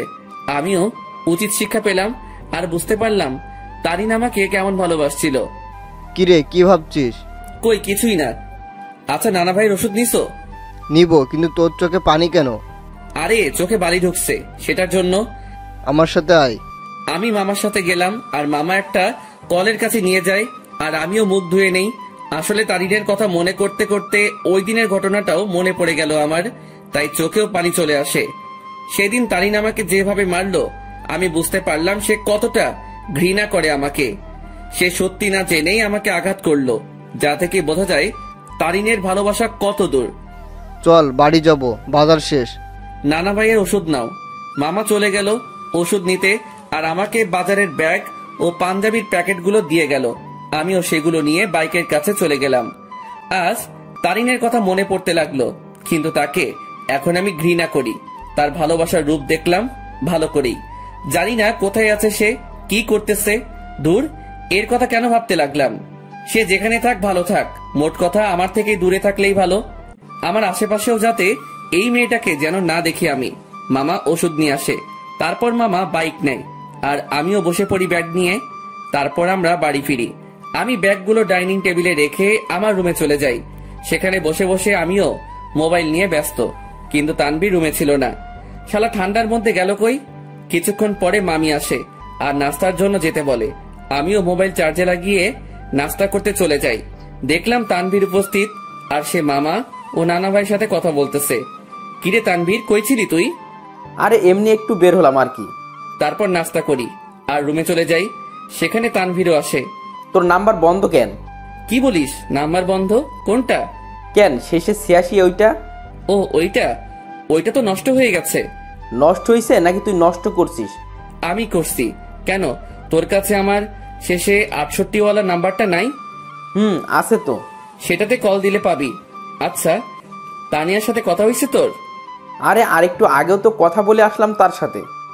কি? আরে ফোনে কথা বললাম আর কি। তুই কি মনে করছিস তানিয়া এখানে আর আমিও তার সাথে ঘুরে ঘুরে কথা বলতেছি? আমি তো এটা মনে করি নাই। তুই এই কথাটা বললি কেন? আরে শালা, তুই তো এটাও ভাবতে পারিস, তাই আগে বলে দিলাম আর কি। আচ্ছা বাদ দে। আর শোন, তানিয়াকে আমার পক্ষ থেকে সরি বলে দিস ওই দিনের ঘটনার জন্য। আরে বেটা বলতে হবে না, আমি সামলে নিছি ব্যাপারটা। তারপর তানভীরের সাথে রাতে খাবারের আগ পর্যন্ত আড্ডা দেই। তারপর মামা এসে আমাদের খাবারের জন্য ডাকে আর আমরাও খাবার খেয়ে নেই। এরপর রাতে আম্মু আব্বুর সাথে কথা বলে নিলাম আর মোবাইলে সকাল ভোরের জন্য অ্যালার্ম দিলাম, যাতে সকালে উঠে নামাজ পড়ে গ্রামের শীতকালের সকালের দৃশ্য উপভোগ করতে পারি। এরপর দিলাম ঘুম। সকাল ভোরে আমার অ্যালার্ম বেজে ওঠে আর আমিও উঠে পড়ি। আমার অ্যালার্ম শুনে তানভীর কিছুটা নড়ে ওঠে, আমিও অ্যালার্মটা বন্ধ করে দেই আর শালা আবার ঘুম। আমিও ফ্রেশ হয়ে নেই আর বাসার থেকে উজু করে নেই। এরপর দরজা খুলে আমিও চলে গেলাম মসজিদে ফজরের নামাজের জন্য। মসজিদে নামাজ শেষ করে এবার বেরিয়ে পড়লাম ঘোরার জন্য। চারিদিকে কুয়াশায় ঘেরা, সামনে কি আছে কেউ দেখতে পারবে না। আর গ্রামের পরিবেশে এটা একটা অসাধারণ ও মুগ্ধকর মুহূর্ত। তবে এটাই না, এখন সবচেয়ে আকর্ষণীয় জিনিস দেখার বাকি, যেটা প্রায় অনেকে দেখতে গ্রামে আসে। আর সেটা হলো শীতকালে সকাল ভোরে সূর্যোদয়। ভাগ্যিস আমি কোট শু পরে বের হইছি, না হলে এমনিও ঠিক না জমি কুলফি হয়ে যাইতাম। আমি হাঁটতে লাগি আর কিছু স্বপ্ন দেখছিলাম, সেইগুলো ভাবতে লাগি। একদিন এক শীতের সকালে তাকে নিয়ে হাঁটবো, একটা চাদরকে দুজনে ভাগাভাগি করে নিয়ে পড়বো, একে অপরকে ধরে সেই কুয়াশা ভরা রাস্তায় একে অপরকে নিয়েই মগ্ন থেকে হেঁটে যাব। তাকে নিয়ে শীতের সকালে সূর্যোদয় দেখব আর সকালবেলা দুজনে ঠান্ডা ঠান্ডা খেজুরের রস খাবো। হয়তো এটা কোনোদিনও পূরণ হবে না, স্বপ্নই থেকে যাবে। থাক, কেউ লাগবে না আমার। আমার লাইফ আমি একাই এনজয় করব। তার ভালোবাসার কোনো প্রয়োজন নেই আমার। তার ভালোবাসার নমুনা দেখলাম ভালো করেই, যার মধ্যে আমার জন্য বিন্দুমাত্র বিশ্বাস নেই, সে কি করে আমাকে ভালোবাসবে? ভালোবাসার মধ্যে বিশ্বাসের অবদান বেশি, কারণ একে অপরের প্রতি বিশ্বাসী ভালোবাসাকে আরো বাড়িয়ে তোলে। সূর্যোদয় শুরু হয় আর আমিও রাস্তায় দাঁড়িয়ে দেখতে লাগি। পকেটে হাত দেওয়া অবস্থায় সেই মুগ্ধকর দৃশ্য দেখতে ব্যস্ত আমি। সূর্যোদয় শেষ আর কুয়াশাও আস্তে আস্তে দেখা যেতে লাগে আর শেষ হতে লাগে। তাই আমিও চিন্তা করলাম, শীতের সকাল, দেখি যদি কোনো চায়ের দোকান পাই তাহলে এক কাপ গরম চা খাওয়া যায়। আমিও হাঁটতে লাগি আর ভাগ্যক্রমে একটা চায়ের দোকানও পেয়ে গেলাম। আমিও সেখানে যাই। এক কাপ চা দেন তো। জি দিচ্ছি, বসেন। আমি বসে আছি আর পকেটে হাত, কারণ হাত প্রায় ঠান্ডা হয়ে আসছে। এখন যদি তানভীরের পাশে থাকতো তাহলে আমার এই ঠান্ডা হাত তার পিঠে ঢুকাই দিতাম।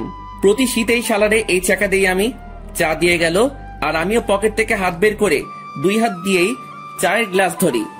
চায়ের গ্লাসের তাপ দিয়ে হাত গরম করতেছি আর একটু একটু চুমুক দিচ্ছি চায়ে।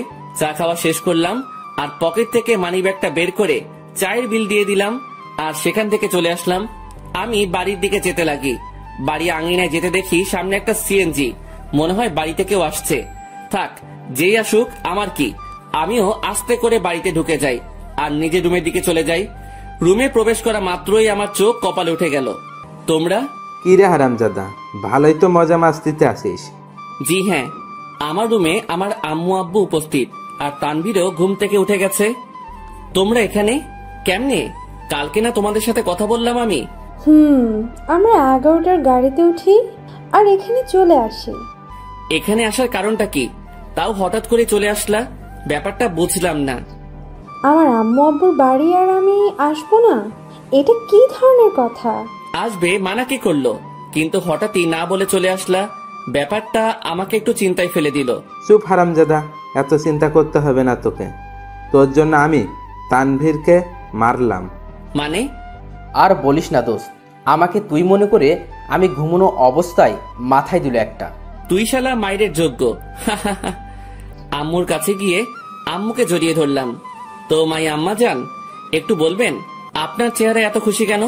কারণ আমার আব্বু জানটাকে পেয়ে গেলাম। যে কেমন আছিস আব্বু? কোনো অসুবিধা হচ্ছে না তো? আর বলিও না আম্মু, রাতের বেলা মশারা আমার কিস নিতে নিতে আমার ইজ্জত আস্ত রাখে নাই। এখন বউকে কি বলবো সেটাই সমস্যা। আমার কথা শুনে আম্মু আব্বু হেসে দেয়, কিন্তু তানভীরের মুখে অন্য কিছু দেখতে পাচ্ছি। কিরে তানভীর, তোর কি হয়েছে আবার? কই কিছুই না, আমার ঠান্ডা লাগছে, আমি ঘুমাই। যা ঘুমা তুই। আমি আম্মু আব্বুকে নিয়ে হলরুমের দিকে গেলাম আর দেখলাম মামা নানা ভাই কথা বলতেছে। আপু, এটা কি আসলে তোর ছেলে? কেন, তোরে কি করলো? আর বলিস না আপু, আসতে না আসতেই আমার জীবনের অর্ধেক আগেই টানা করেছে আর এখন বাকিটুকু করতেছে আর কি। এই মামা, মেজাজ গরম করিও না, না হলে যে একেবারে জায়গা বরাবর বাস দিব। আল্লাহ কি দেখে তোরে বানাইছে বুঝি না। একবারে ফাজিল, এর বাপ তুই? আজ আছি তো তাই এসব বলতেছো, একদিন এই ফাজিলটা থাকবে না, সেদিন মিস করলেও লাভ হবে না মামু। প্রথম কথা তুই ফাজিল না, শয়তানের নানা, আর শয়তান মরে না, বুঝছস? ওকে, দেখা যাবে। মামা ভাগিনার ঝগড়া শেষ হয়েছে? হয় নাই, আরো বাকি আছে। মামু, মেজাজটা কিন্তু 440 করছো, কোন সময় কোন অঘটন ঘটাই দেই আর তোমারে ফাঁসাই দিব কিন্তু। কেন, কি করবি তুই? বেশি কিছু না, গ্রামে কোনো এক আন্টিকে টাকা দিয়ে ভাড়া করে আনবো। কেন, গ্রামের মহিলা এনে কি করবি? বেশি কিছু না, তারে বলবো তোমার জিএফ হিসেবে নিজেকে পরিচয় দিতে, বাকিটা মামি সামলাবে আর কি। কথাটা শুনে আব্বু আম্মু নানা ভাই হেসে দিল, আর মামার মুখের রিয়াকশন দেখে আমার হাসি আসতেছে। মামা ফুল শক খেয়ে গেল। ওরে খোদারে, আমার জীবন শেষ করার জন্যই জন্মাইছে হারামজাদা বজ্জাত, কি জিনিস রে তুই? এই আপু, এটা কি আসলে তোর ছেলে? আমার সন্দেহ হচ্ছে, এটাকে মনে হয় ভুল করে নিয়ে নিচ্ছিস তুই। আম্মু আব্বু হাসতেছে কারণ তারা ভালো করে জানে মামা ভাগিনার কাণ্ড। এইভাবে কিছুক্ষণ মজা করে রুমে চলে যাই। সকালে নাস্তার সময় আমরা সকলে একত্রে হই, আমি, আব্বু, মামা, নানা ভাই, শান্ত, তানভীর, আমরা সকলে নাস্তা করে নিলাম। অন্তর, তুই এমন কেন? আমি আবার কি করলাম? বাবা রে, তুই কি আমাদের কিছুই মনে করিস না? আরে কি হইছে, কান্না করতেছো কেন? সমস্যা কি একটু বলো তো, কি করলাম আমি? আমি আব্বুকে জড়িয়ে ধরলাম। যদি কোনো ভুল কিছু করে থাকি ক্ষমা করে দিও, আর ওই দিনের ব্যাপারটার জন্য সরি। আসলে মাথা ঠিক ছিল না, তাই কথা বলতে ইচ্ছে করতেছিল না, তাই রাগ করে টেবিল থেকে গ্লাস ফ্লোরে ছুঁড়ে মারি। আব্বু আমাকে খুব শক্ত করে জড়িয়ে ধরে। আমি বুঝতে পারলাম আব্বুর মনে কিছু একটা চলতেছে, কিন্তু কি তা বুঝতে পারতেছি না। আচ্ছা আব্বু, চলো একটু ঘুরে আসি দুজন মিলে। চল। আমি আব্বুকে নিয়ে গ্রামে ঘুরতে গেলাম, আর দুপুর পর্যন্ত ঘুরলাম। এরপর বাসায় আসলাম। অন্তর, তুই সত্যি কি ভালো আছিস? তোর মনে কোনো কষ্ট নেই তো? আমাকে দেখে কি মনে হয় তোমার আমি কষ্টে আছি? কষ্টে থাকলে কেউ তিরিং বিরিং করে ঘুরে বেড়ায় নাকি, মজা মাস্তি করে নাকি? আল্লাহর রহমতেই ভালো আছি আমি। তবে তোমার কেন মনে হচ্ছে আমি ভালো নেই? না, এমনি। আচ্ছা চল ভিতরে যাই। আমরা ভিতরে গেলাম। দুপুরে খাবার সময় আমরা সকলে, মানে সকল ছেলে মানুষ একত্রে খাবার খেয়ে নিলাম। তারপর আর কি, অন্যান্য দিন যা করি সেটাই করে সন্ধ্যা পর্যন্ত পার করলাম। সন্ধ্যায় আমি মোবাইলটা চার্জে লাগিয়ে আসি নাস্তার জন্য। হল রুমে এসে দেখি সকলে কি নিয়ে আলোচনা করতে ব্যস্ত। আমিও গেলাম তাদের কাছে। আচ্ছা, আমি একটা জিনিস বুঝলাম না, আমি আর তানভীর যেদিন আসলাম সেদিন থেকে তোমরা আমাকে ছাড়া বাকি সবাই আলোচনা সভা তৈরি করে আলোচনা করতে ব্যস্ত। এখন আজকে আব্বু আম্মু আসলো, আজকে আব্বুকে নিয়েও তোমরা শুরু করে দিলে। আসলে কি এমন আলোচনা করতেছো তোমরা? আমার কথাগুলো শুনে সবাই থমকে গেল। মনে হয় আমি তাদের কাছে তাদের জান চাইছি। কিছু না রে, এমনি আড্ডা চলতেছে আর কি। মামা, নানা ভাই তারা এতই ফ্রেন্ডলি যে তাদের সাথে আড্ডা দিতে হেভি মজা হয়, তুইও আয়। আমি তাদের কাছে গিয়ে আড্ডা দিতে ব্যস্ত, কিন্তু সকলের চেহারায় অন্য কিছু দেখতে পাচ্ছি আমি। তারা আমার থেকে কথা লুকাচ্ছে তা আমি শিওর, কিন্তু কি সেটা জানি না। তবে আমাকে জানতে হবে। সন্ধ্যায় সকলে নাস্তা করে নিলাম, আমি একটু বাইরে যাব। আচ্ছা যা, কিন্তু 9টার আগে বাসায় আসবে। আচ্ছা। তারপর আমি বাহিরে গেলাম। কিছু দূর হাঁটতেই মনে পড়লো মোবাইলের কথা, যেটা আমি চার্জে দিয়ে আসছি। তাই আমিও আবার বাড়ির দিকে গেলাম। দরজা মুখোমুখি দেওয়া, আর আমি হলরুমে যেতেই দেখি সেখানে কেউ নেই। কিরে, আমি আসার আগ পর্যন্ত তো আব্বু, নানা ভাই, মামা, তানভীর এখানেই ছিল, তাহলে কই গেল? আমিও আমার রুমের দিকে যাই, আর চার্জ থেকে মোবাইলটা নিয়ে বেরিয়ে আসতেই নানুর রুম থেকে কথা বলার আওয়াজ পাই। আব্বু, আমি তানভীরের কাছ থেকেই সকল কথা শুনে তাকে তোমাদের কাছে পাঠালাম। শুধু তাই না, তারিনও আমাকে কল দিয়ে সত্যিটা বলে যে সে কি করছে অন্তরের সাথে। প্রথম আমারও রাগ উঠছিল, তারপর তারিন কান্নাকাটি করতে লাগে, আর সে তার ভুল বুঝতে পারে। তোমাদেরও সবটুকু বললাম, অন্তরকে বুঝতে দিই নাই। আমরা তার কষ্ট সম্পর্কে অনেক আগেই জেনে গেছি। রেহেনা, মা শোন, আমাদের বুদ্ধিমতো অন্তরকে এখানে আনলাম আর আটকে রাখলাম। তাকে বুঝতেও দিই নাই যে আমরা এখানে তার বিয়ের ব্যবস্থা করছি। আমি কথাগুলো শুনে নিস্তব্ধ হয়ে গেলাম। খুব বড় ধরনের শখ খেলাম আমি। তার মানে আমাকে এই কারণে আম্মু নানার বাড়িতে পাঠাইছে। আমি কি বলবো বা করব কিছুই বুঝতে পারলাম না। আমি মোবাইল নিয়ে আস্তে করে বাহিরে যাই, আর নানুর রুমের জানালা খোলা, সেটা দিয়ে আমি কোনো মতে নিজেকে আড়াল করে বাইরে থেকে তাদের দেখতে ও কথাগুলো শুনতে লাগি। এখানে আম্মু তারিনের কথা বলল, কিন্তু এখানে তারিন কোথা থেকে আসবে? আর তখনই দুইটা মেয়েকে দেখলাম। মেয়েগুলো আর কেউ না, সেই মেয়ে যেগুলো আমাদের সাথে আমাদের বাড়িতে আসছে। তাদের চেহারায় এখনো পর্দা করা, তবে তারা তাদের পর্দা খুলতে লাগে।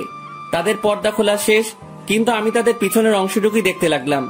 এরপর তারা দুজনেই ঘুরতেই সেই লেভেলে শক খেয়ে গেলাম আমি, কারণ আমি তাদের চেহারা দেখলাম। যে মেয়েটা আমার মাথা খাইছে সেটা আর কেউ না, তারিন। আর তার পাশের মেয়েটা হচ্ছে তানিয়া। কি ধোকা দিল রে দুইটাই! ভাইরে ভাই, কি জিনিস এরা! আমার আগেই সন্দেহ হয়েছিল এই দুইটার উপর, তবে চেহারা দেখার ইচ্ছা ছিল, কিন্তু দেখতে পারি নাই। আন্টি দেখুন, আপনার কথা মতো আমিও এই দুজনকেই নিয়ে আসি আমাদের সাথে, আর অন্তরকে বুঝতেও দিই নাই এই দুই বোরকাওয়ালি আর কেউ না, তানিয়া ও তারিন। কিন্তু আন্টি, আপনি হয়তো এই মেয়েটাকে মাফ করতে পারেন, কিন্তু আমি কোনোদিনও মাফ করব না। এই মেয়েটা আমার বন্ধুটার মনে গুরুতরভাবে আঘাত করেছে, আর আমি চাই না এই মেয়েটা অন্তরের জীবনে আর আসুক। কিন্তু আপনার কথা রাখার জন্য আমি একে আমাদের সাথে নিয়ে আসি। শালা তানভীরও আমার সাথে 2 নাম্বারই করলো। সে আমাকে গোপনে হলেও তো আমাকে বলতে পারতো, কিন্তু শালাও বেইমানি করলো। তানভীর প্লিজ, আল্লাহর দোহাই লাগে, আমাকে মাফ করে দাও। আমি সত্যিই অজান্তে এমনটা করছি। আমি অন্তরকে হারাইতে চাই না। প্লিজ আমার অন্তরকে ফিরিয়ে দাও। কথা দিচ্ছি আর এমন হবে না, কোনোদিনও না। এই, তুমি এভাবে কথা বলতেছো কেন? তারিন তো তার ভুল বুঝতে পারছে, তাহলে কেন ওকে কথা শোনাচ্ছ তুমি?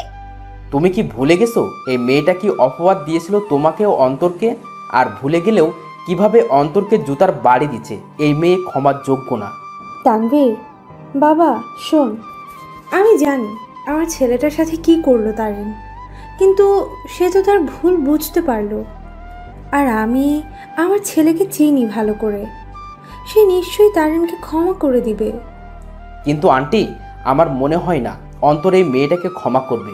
আমি অন্তরকে ভালো করে চিনি, কারণ অন্তরের সাথে কেউ শত্রুতামি করলেও অন্তর ক্ষমা করে দিতে পারে, কিন্তু এই মেয়েটা অন্তরের মন ভাঙছে। তাই তো বাবা, আমরা অন্তর ও তারিনের বিয়ের ব্যবস্থা করেছি, যাতে বিয়ের পর অন্তর তারিনকে বুঝতে পারে আর ক্ষমাও করে দেয়। আর এই জন্যই আগামীকালেই অন্তর ও তারিনের বিয়ে দিব আমরা সকলে মিলে। তানভীর, আমি অন্তরকে না পেয়ে মরেই যাব। দেখো তানভীর, আমি জানি আমি অনেক বড় ভুল করছি, কিন্তু বিশ্বাস করো অন্তরকে আমি নিজের থেকেও বেশি ভালোবাসি। তানভীর, আমি তোমার পায়ে পড়ি, একমাত্র তুই পারিস অন্তরকে আমার করে দিতে।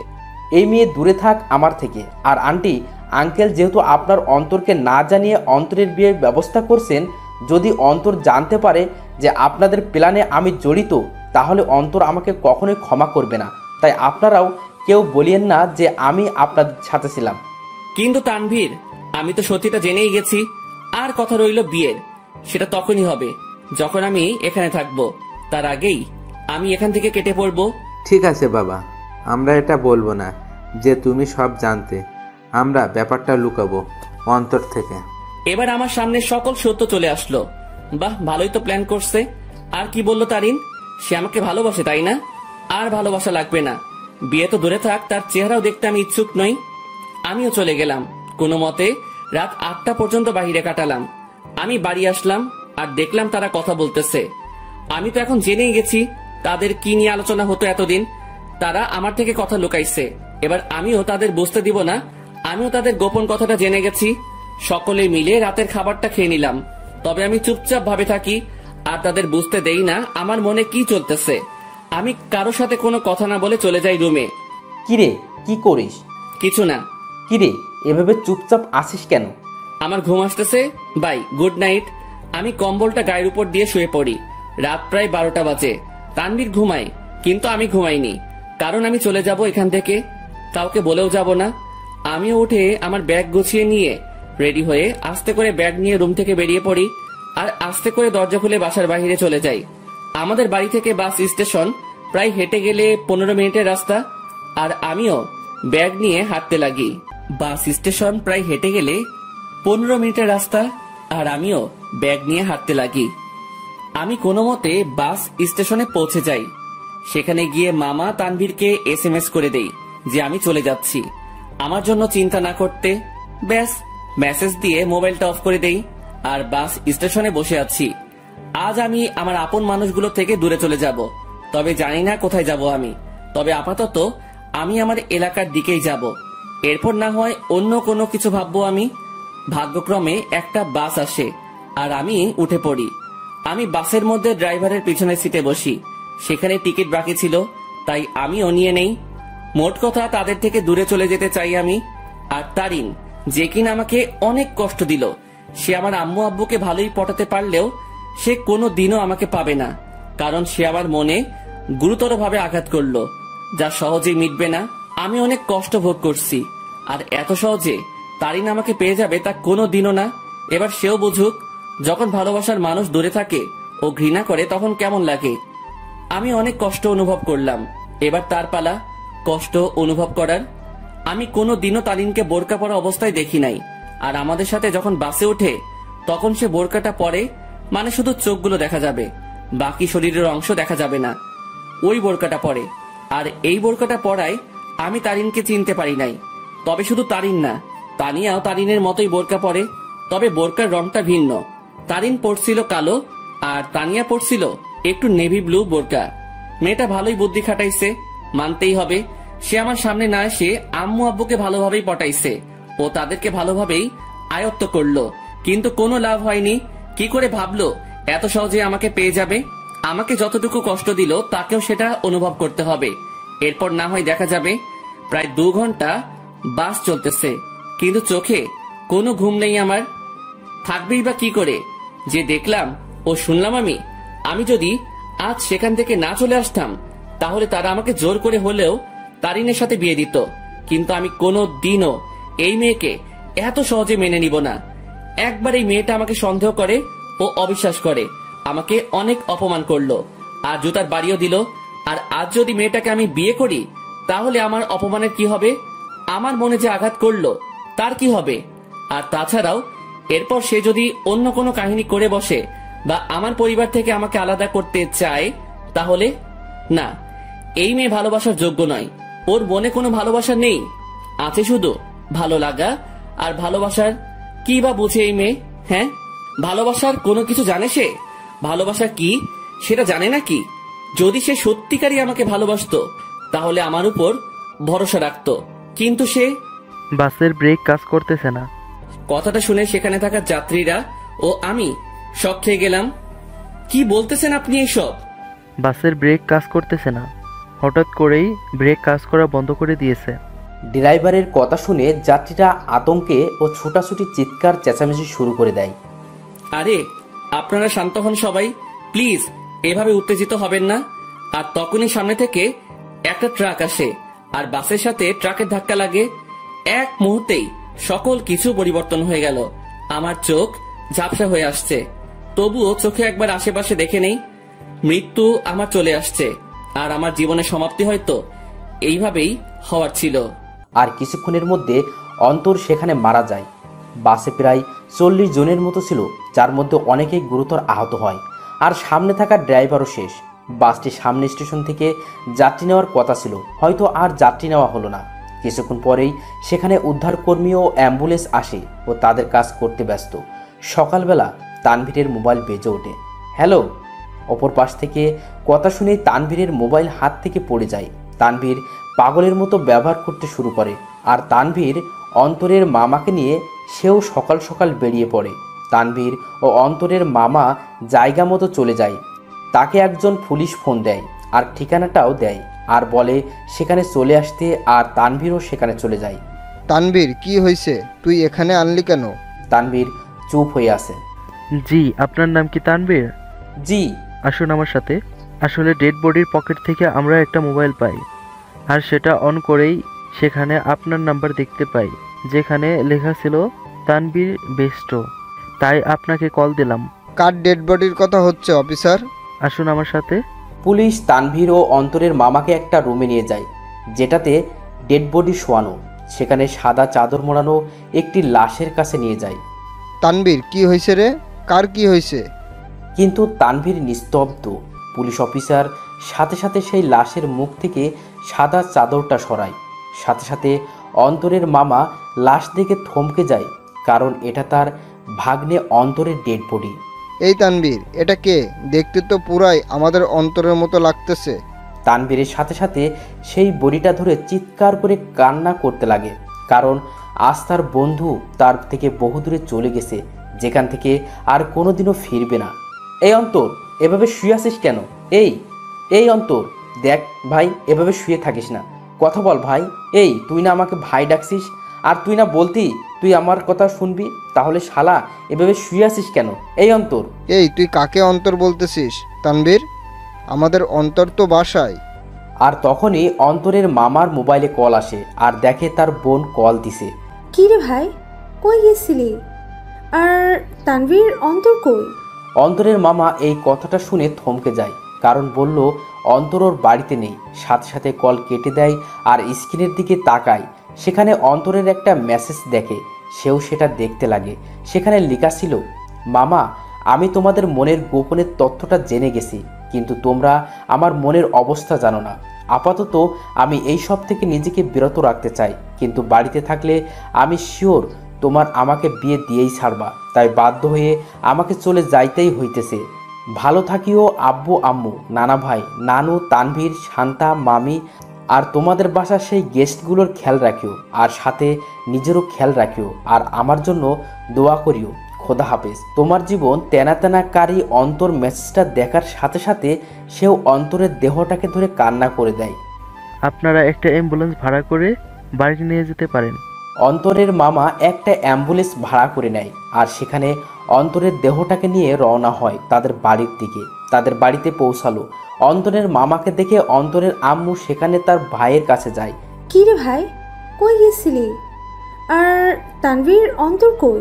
কিন্তু তার ভাই চুপ হয়ে আছে। কি রে ভাই, কথা বলিস না কেন? আর আজকে তারিনের পরিবার আসতেছে, তাদের থাকার ব্যবস্থা কর। কি রে, কথা বলিস না কেন তুই? তখনই খেয়াল করে একটা অ্যাম্বুলেন্স তাদের বাড়ির দিকে আসতেছে। কি রে ভাই, বাড়িতে অ্যাম্বুলেন্স? কার কি হয়েছে আবার? কিন্তু তার ভাই নিস্তব্ধ হয়ে আছে, মুখে কোনো কথা নেই। বলতে গেলে জিন্দা লাশ যে জীবিত আছে, কিন্তু কথাবার্তা নেই। সাথে সাথে অন্তরের মামা তার বোনকে জড়িয়ে ধরে কান্না করে দেয়। কি রে মিলন, এইভাবে কান্না করতেছিস কেন? কি হয়েছে রে ভাই? আর তখনই তিনি দেখে সেই অ্যাম্বুলেন্স তাদের আঙিনায় এসে থামে। অ্যাম্বুলেন্স থেকে তানভীর বের হয়। তাকে দেখে সেখানে থাকা অন্তরের আব্বু আম্মু থমকে যায়। এই তানভীর, তুই অ্যাম্বুলেন্স থেকে নামলি যে? আর অন্তর কই রে? সে কি তোমাদের সাথে গেছে নাকি তোরা সব বলে দিছিস তাকে? সাথে সাথে তানভীর তাকে জড়িয়ে ধরে কান্না করতে লাগে। কি রে তানভীর, কান্না করতেছিস কেন? আর অন্তর কই? তানভীর, কি রে বাবা, তুই আর মিলন মিলে এভাবে কান্না করতেছিস কেন? সেখানে থাকা একটা লোক মুখের থেকে চাদরটা সরায়। লাশের চেহারা দেখেই আঙিনায় উপস্থিত অন্তরের আম্মু, আব্বু, নানা ভাই, মামি সকলেই বড় ধরনের ঝটকা খেয়ে গেল। সাথে সাথে অন্তরের আব্বু আম্মু, নানা ভাই সেই লাশের কাছে গেল, আর তারা দেখলো তাদেরই অন্তরের সেই সাদা চাদর গায়ে মরিয়ে চোখ বন্ধ করে আছে। এই আব্বু, কি রে, তুই এভাবে শুয়ে আছিস কেন? কি রে, কি হয়েছে তোর? কথা বলিস না কেন? অন্তর, বাবা, কি রে, এভাবে এখানে শুয়ে আছিস কেন? কি হয়েছে তোর? কথা বলিস না কেন? এই তানভীর, আমাদের অন্তর কথা বলে না কেন? ওর কি হয়েছে? নাকি তোরা সব সত্যি বলে দিছিস বলে রাগ করে আছে আমাদের উপর? কি রে তানভীর, মিলন, কথা বলিস না কেন? অন্তর এইভাবে শুয়ে আছে কেন? কিন্তু তানভীর আর তাদের মিলন মামা কান্না করেই যাচ্ছে। কাল রাতে বাস অ্যাক্সিডেন্টে উনি মারা যান। কি যাতা বলতেছেন এগুলো? আমার ছেলে বাড়ি ছিল, ও কি করে নাকি ফাইজলামি করতেছে এই বেয়াদবটা।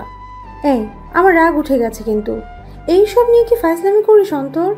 এইসব কোনো মজা করার ব্যাপার? উঠ বলতেছি, না হলে কিন্তু একটা মারও মাটিতে পড়বে না। তারা অন্তরকে অনেকবার জাগানোর চেষ্টা করলো, কিন্তু অন্তর তো আর জাগবে না। সে চির নিদ্রায় চলে গেল, যেখান থেকে আর ফিরবে না কোনো দিনও।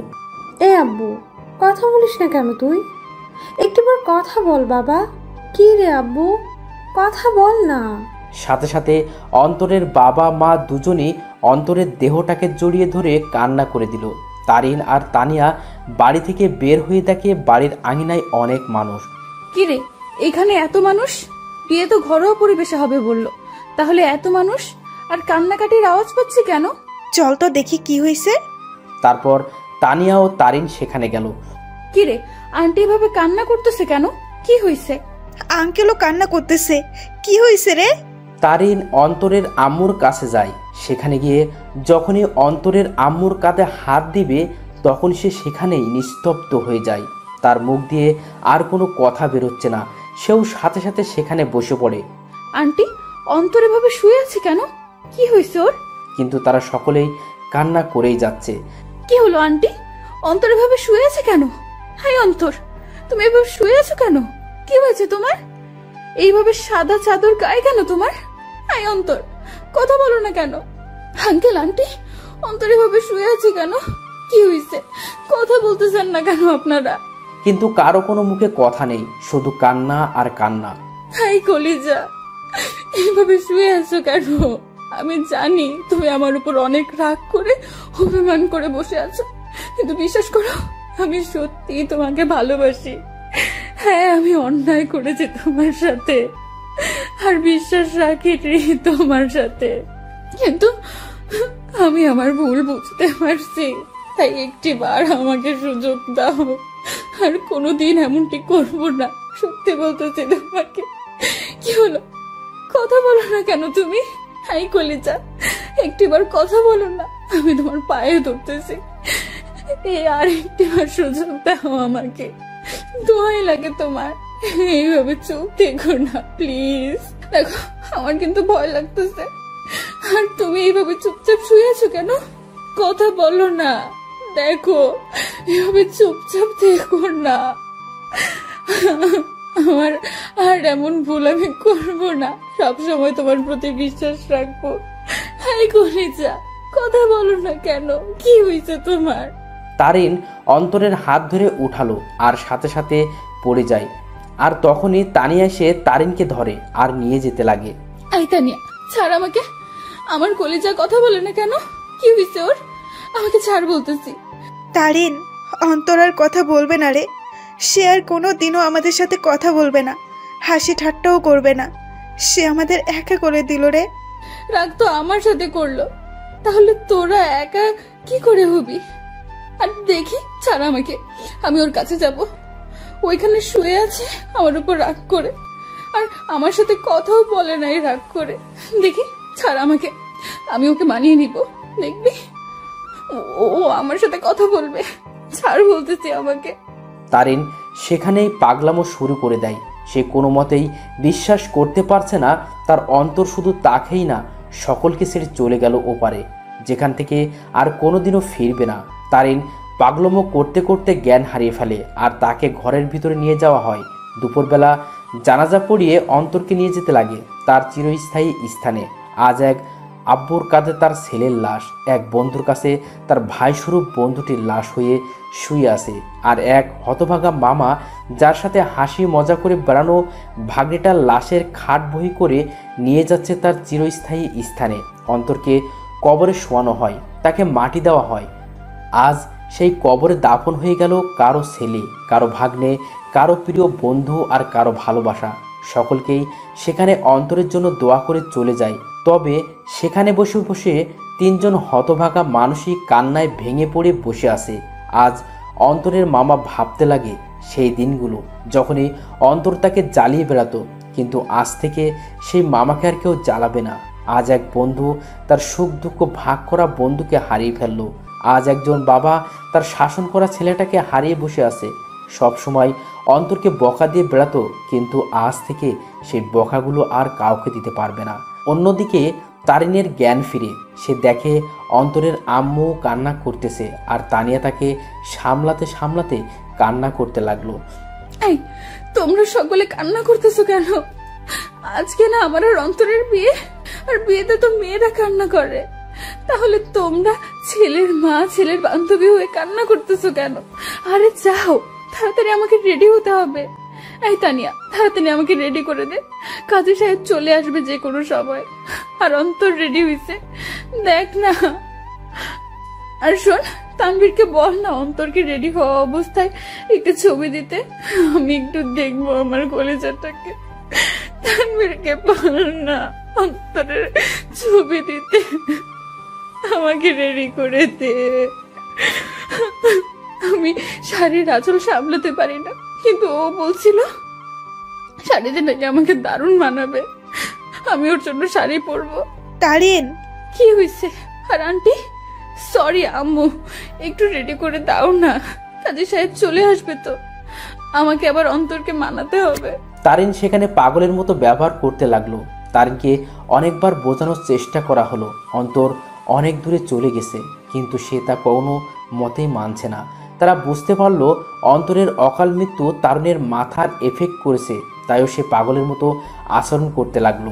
তারিনের পরিবারও আসে, সবাই মিলে তারিনকে সামলানোর চেষ্টা করে, কিন্তু তারিনের মুখে একটা শব্দ, অন্তর। কিন্তু সে আর কোনোদিনও ফিরবে না। এভাবেই সমাপ্তি ঘটল এক অসমাপ্ত ভালোবাসার।